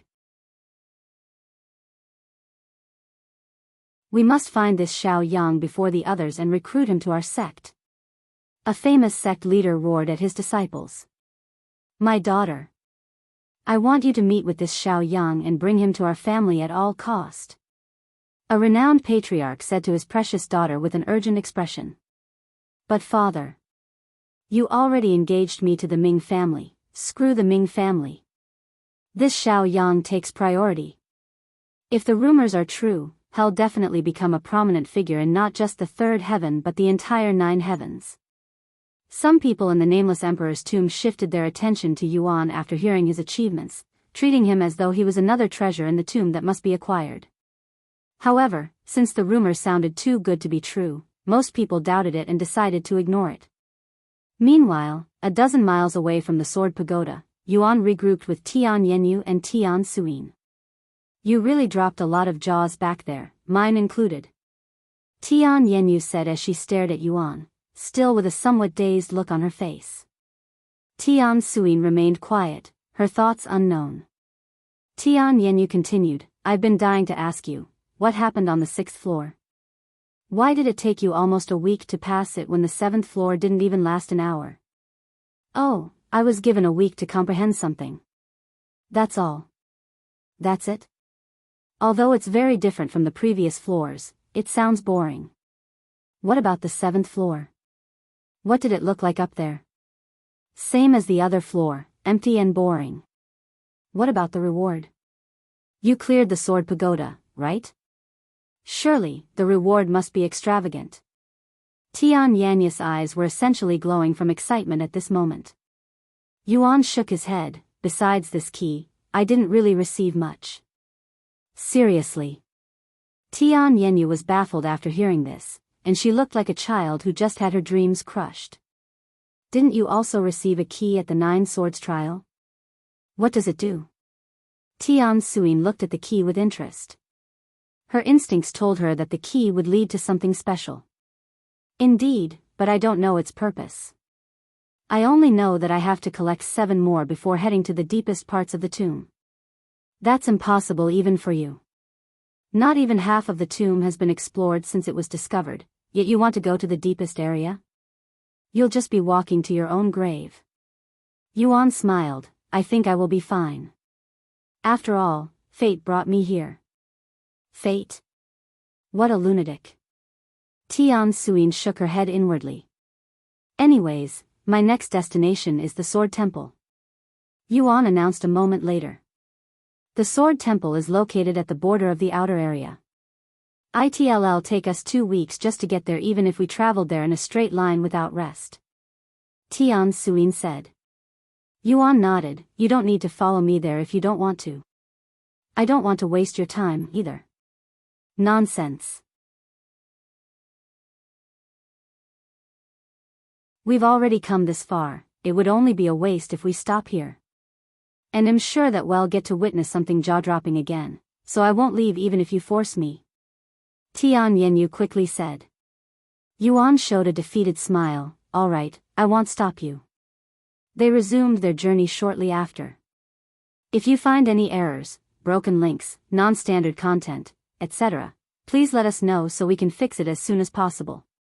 Tip: you can use left, right, A and D keyboard keys to browse between chapters.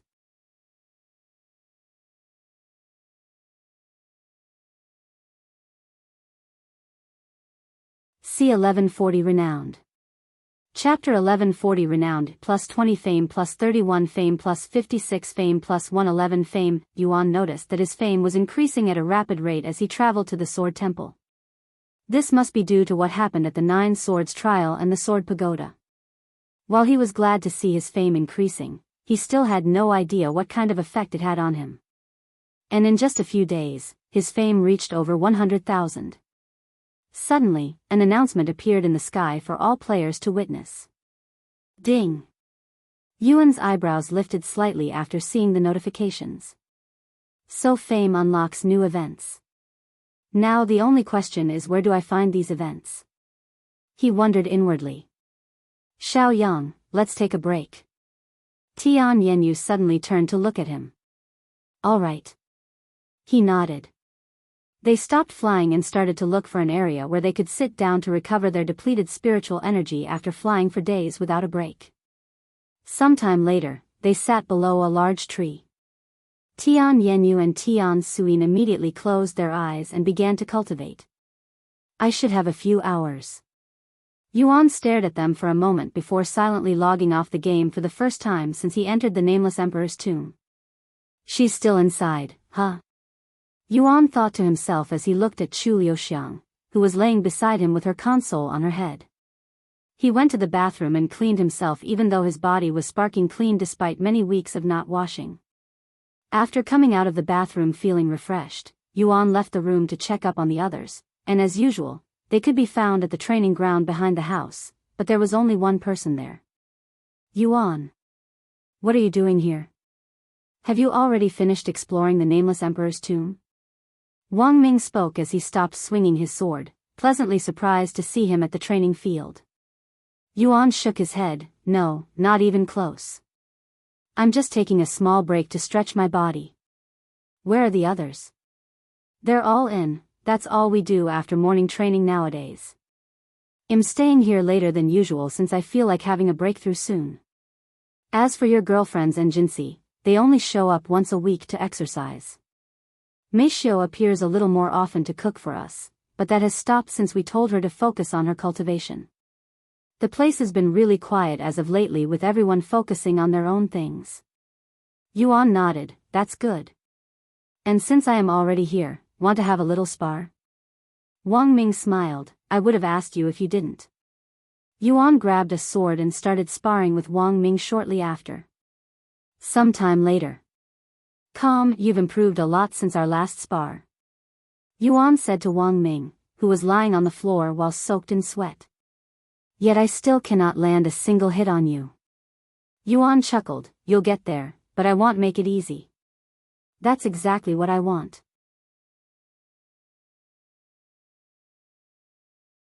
Yuan chatted with Wang Ming for a little longer before he returned to his room. However, he still had plenty of time left, and he didn't want to return to Cultivation Online so quickly. Thus, he decided to play with the zither. After grabbing his zither from the closet, Yuan went to the balcony and began playing it. About an hour later, Meishio removed the console from her head and sat up on her bed to look at the clock. It's almost midnight. Her ears suddenly twitched when it heard a heavenly melody being played, which stimulated her body and instantly woke her up. This music. Yuan? She quickly went to the balcony before looking towards Yuan's room, and her eyes were immediately blessed by Yuan's handsome face that was enhanced by the moonlight as he played the zither elegantly. Meishio opened her mouth slightly only to close it without uttering a sound, as she did not want to disturb such a moment. A minute later, after playing the final note, Yuan rested his hand on the zither before turning to look at Meishio with a gentle smile on his face. Hey, it's been a while. Did something happen in Cultivation Online? Meishio couldn't help but ask the first thing in her mind. Everything is fine in Cultivation Online, I'm just taking a break. I see.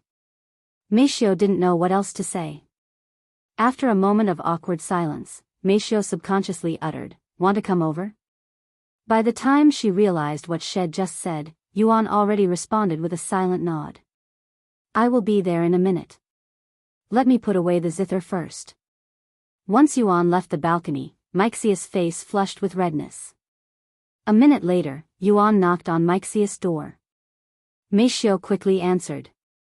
Once they were inside the room, Yuan sat down and initiated the conversation. How is your cultivation going?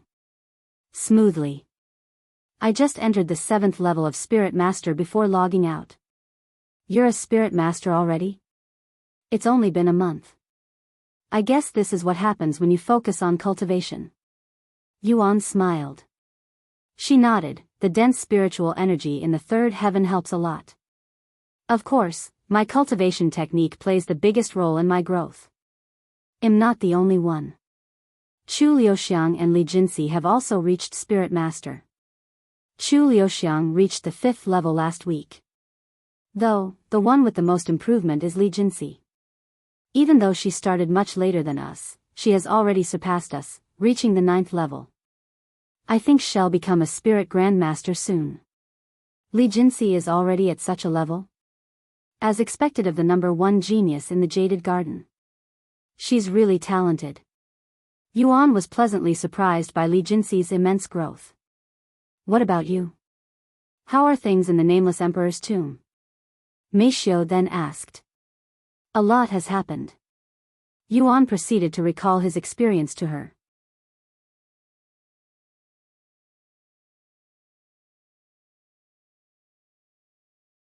C1141 Burst of Bloodlust. Chapter 1141 Burst of Bloodlust, and that's when I decided to take a break from. Yuan recalled everything had experienced within the Nameless Emperor's tomb to Meishio, who listened with an intrigued expression on her face. However, after Yuan finished his story, the place became dead silent, as neither had anything else to say. The two of them proceeded to silently stare at each other for the next few moments. As it has been some time since they last saw each other, and it being the longest that they have been away from each other for a long time, things felt a little awkward between them. Meishio. Yuan uttered in a low voice, trying to start a conversation. Yuan. Meishio misunderstood his intentions and actually kissed him instead. Yuan didn't complain and closed his eyes, quietly enjoying the soft sensation of her lips. A few moments later, as her body started heating up with passion, Meishio began removing her clothes while she continued to kiss Yuan. Yuan did the same, and within seconds, they were both lying on the bed naked. I've missed this warmth. Meishio mumbled in a low voice. Yeah, me too. Yuan smiled. They would connect their bodies shortly after, and they would go on to spend the rest of the night cultivating with each other. Naturally, Yuan completely forgot about and it wasn't until the following morning did he recall about the Nameless Emperor's tomb. "I'm going to take a bath. Want to come with me?" Meishio asked him after their passionate session. "Sure, oh. I completely forgot." "What?" Meishio looked at him with a puzzled face. "I have been gone for too long. Tian Yenyu will be puzzled when she finishes her cultivation and I am nowhere to be seen. I'm going to take a quick shower and immediately return to." "Sorry, Meishio." Yuan quickly rushed into the bathroom as he spoke. "Don't worry about it. I am already lucky enough to see you during your brief break. Chu Liuxiang will definitely be upset to know that Shed missed you." Meishio chuckled. After a quick shower, Yuan rushed back to his room and logged back into. When he returned to the Nameless Emperor's tomb, Yuan immediately noticed that neither Tian Yenyu or Tian Suyin was there. In fact, the tree that they had been cultivating under was gone as well. What the hell happened here?" Yuan exclaimed in a shocked voice after seeing the scenery around him. The ground around him was split, and it looked like a massive battle had just occurred in this area. "Do you guys know what happened here? Where is the Tian family?" Yuan asked his servants. Unfortunately, they did not know. "Sorry, young master, but we didn't see anything. When you disappeared, our senses were blocked, and we couldn't leave your body either," Feng Yuxiang said to him. "Damn. I should have left them behind to watch over the Tian family. I've screwed up." Yuan cursed inwardly, blaming himself for this situation. "Yuan, use your divine sense and see if you can sense them," Lan Yingying suddenly suggested. "Your soul strength is much more powerful than ours, so you will be able to see further than us." "Right." Yuan immediately activated his divine sense to the maximum. "I found them." He quickly found them with divine sense. They're 25 miles north, and they're currently fighting a group of people. He could see Tian Yenyu and Tian Suyin currently being surrounded by a group of unknown cultivators that clearly had bad intentions, and Tian Suyin even appeared to be injured. Without hesitation, Yuan immediately began flying towards their direction, his aura filled with killing intent. "Please let me make it in time," he prayed as he flew. Meanwhile, Tian Yenyu and Tian Suyin stood together with their backs facing each other. "Mother, are you okay?" Tian Yenyu exclaimed in a panicked manner when she noticed blood flowing down Tian Suyin's right arm. "I'm fine. Worry about yourself," Tian Suyin said while gritting her teeth. Tian Yenyu turned to look at the cultivators attacking them and shouted, "Who are you guys?" "We are disciples of the Jade Sword Manor. Why are you attacking us?" "Two beautiful ladies traveling by themselves inside the Nameless Emperor's tomb, you're asking to be attacked." "Ahahaha." One of the cultivators laughed out loud. These cultivators were all wearing unique outfits, suggesting that they might not belong to any sect. "Are you all rogue cultivators? You'll regret attacking us once our friend returns," Tian Yenyu roared. "Your friend? Oh, I'm so scared. Ha ha ha. Nobody is coming to save you. Just give up and stop resisting. If you do, well, make this painless, less painful for you. Save your breath, Yenyu." Tian Suyin said to her using divine sense, "Listen to me. I am going to attract their attention. When that happens, I want you to run away." "What?" "I'm not going to leave you behind, even if I am going to die." Tian Yenyu immediately refused. "This is not the time to be stubborn." Tian Suyin roared back. "All right, enough bullshit. Let's just get this over with before we're interrupted," one of the rogue cultivators suddenly said. "I call dibs on the mother. The young one's mine. It's first come first serve."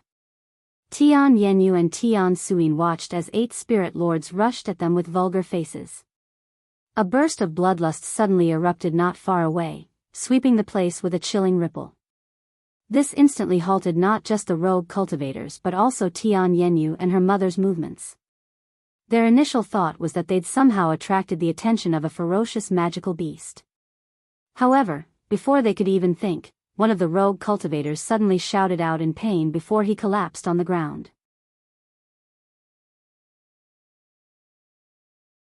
The others turned to look at him with baffled expressions, and they could see a large hole had somehow appeared in the center of his face. Yenyu. Senior. Yuan's voice resounded a moment later. Tian Yenyu instantly turned to face the direction of his voice with a blissful look on her face. Xiang.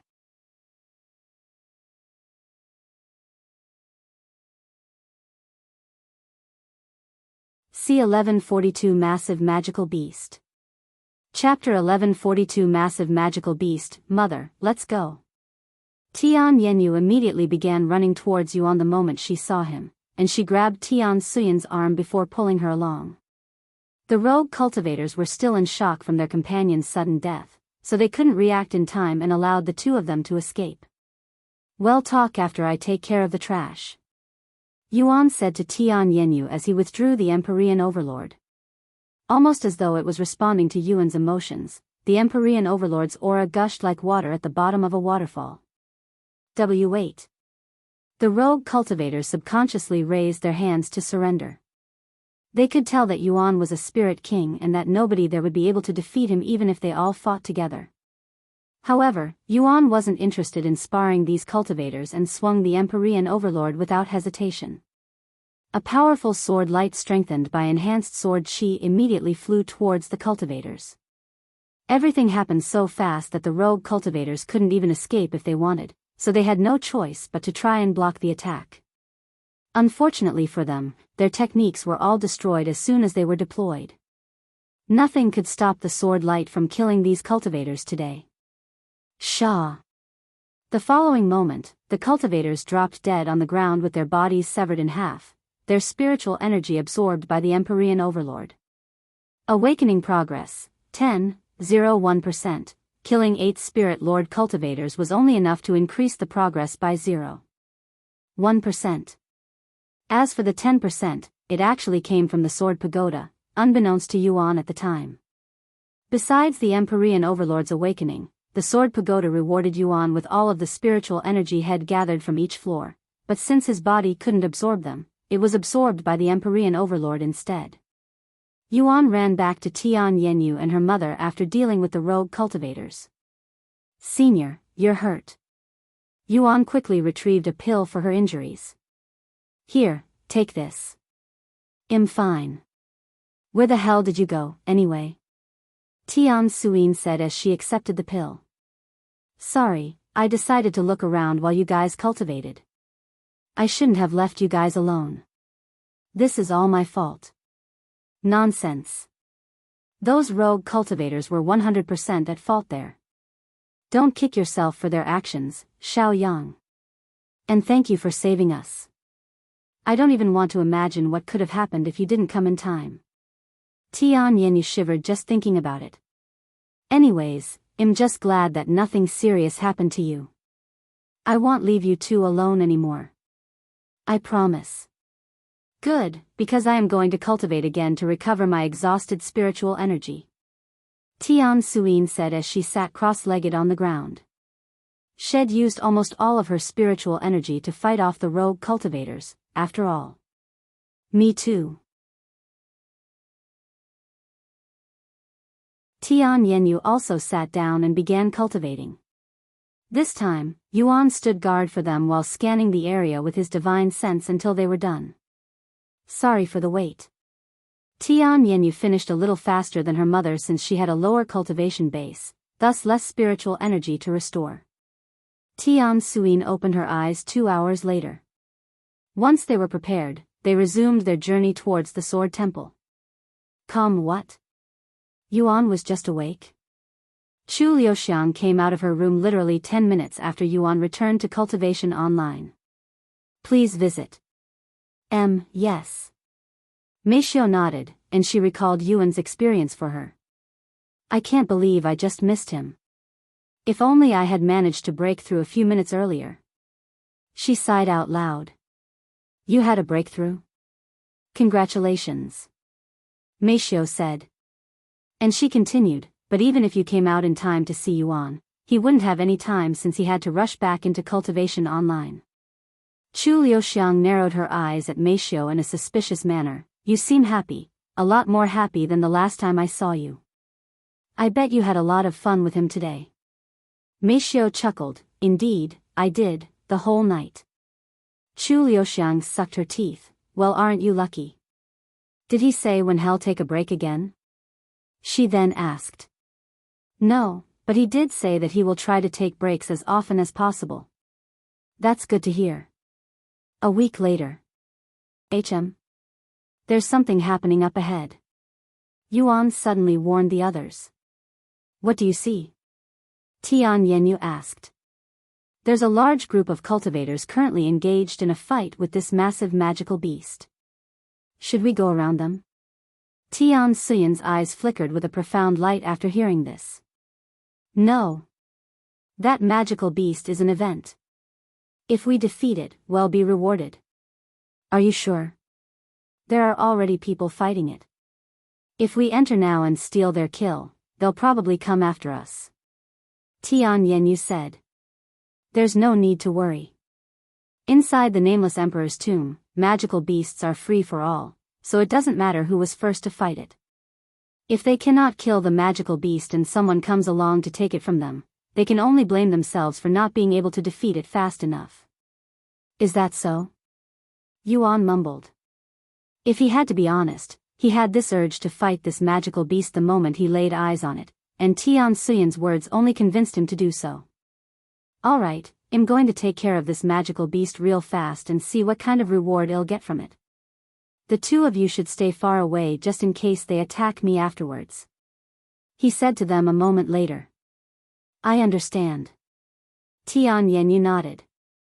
A few minutes later, Yuan could see the magical beast's massive figure in the distance. Tian Yenyu gasped in shock when she saw it. Heavens!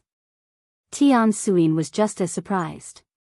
I have seen plenty of magical beasts before in this place, but none of them could compare to this beast's size. You're tuning into the Biyao's Wuxia Chronicles YouTube channel. Don't forget to subscribe and join us on this journey to catch the most captivating stories.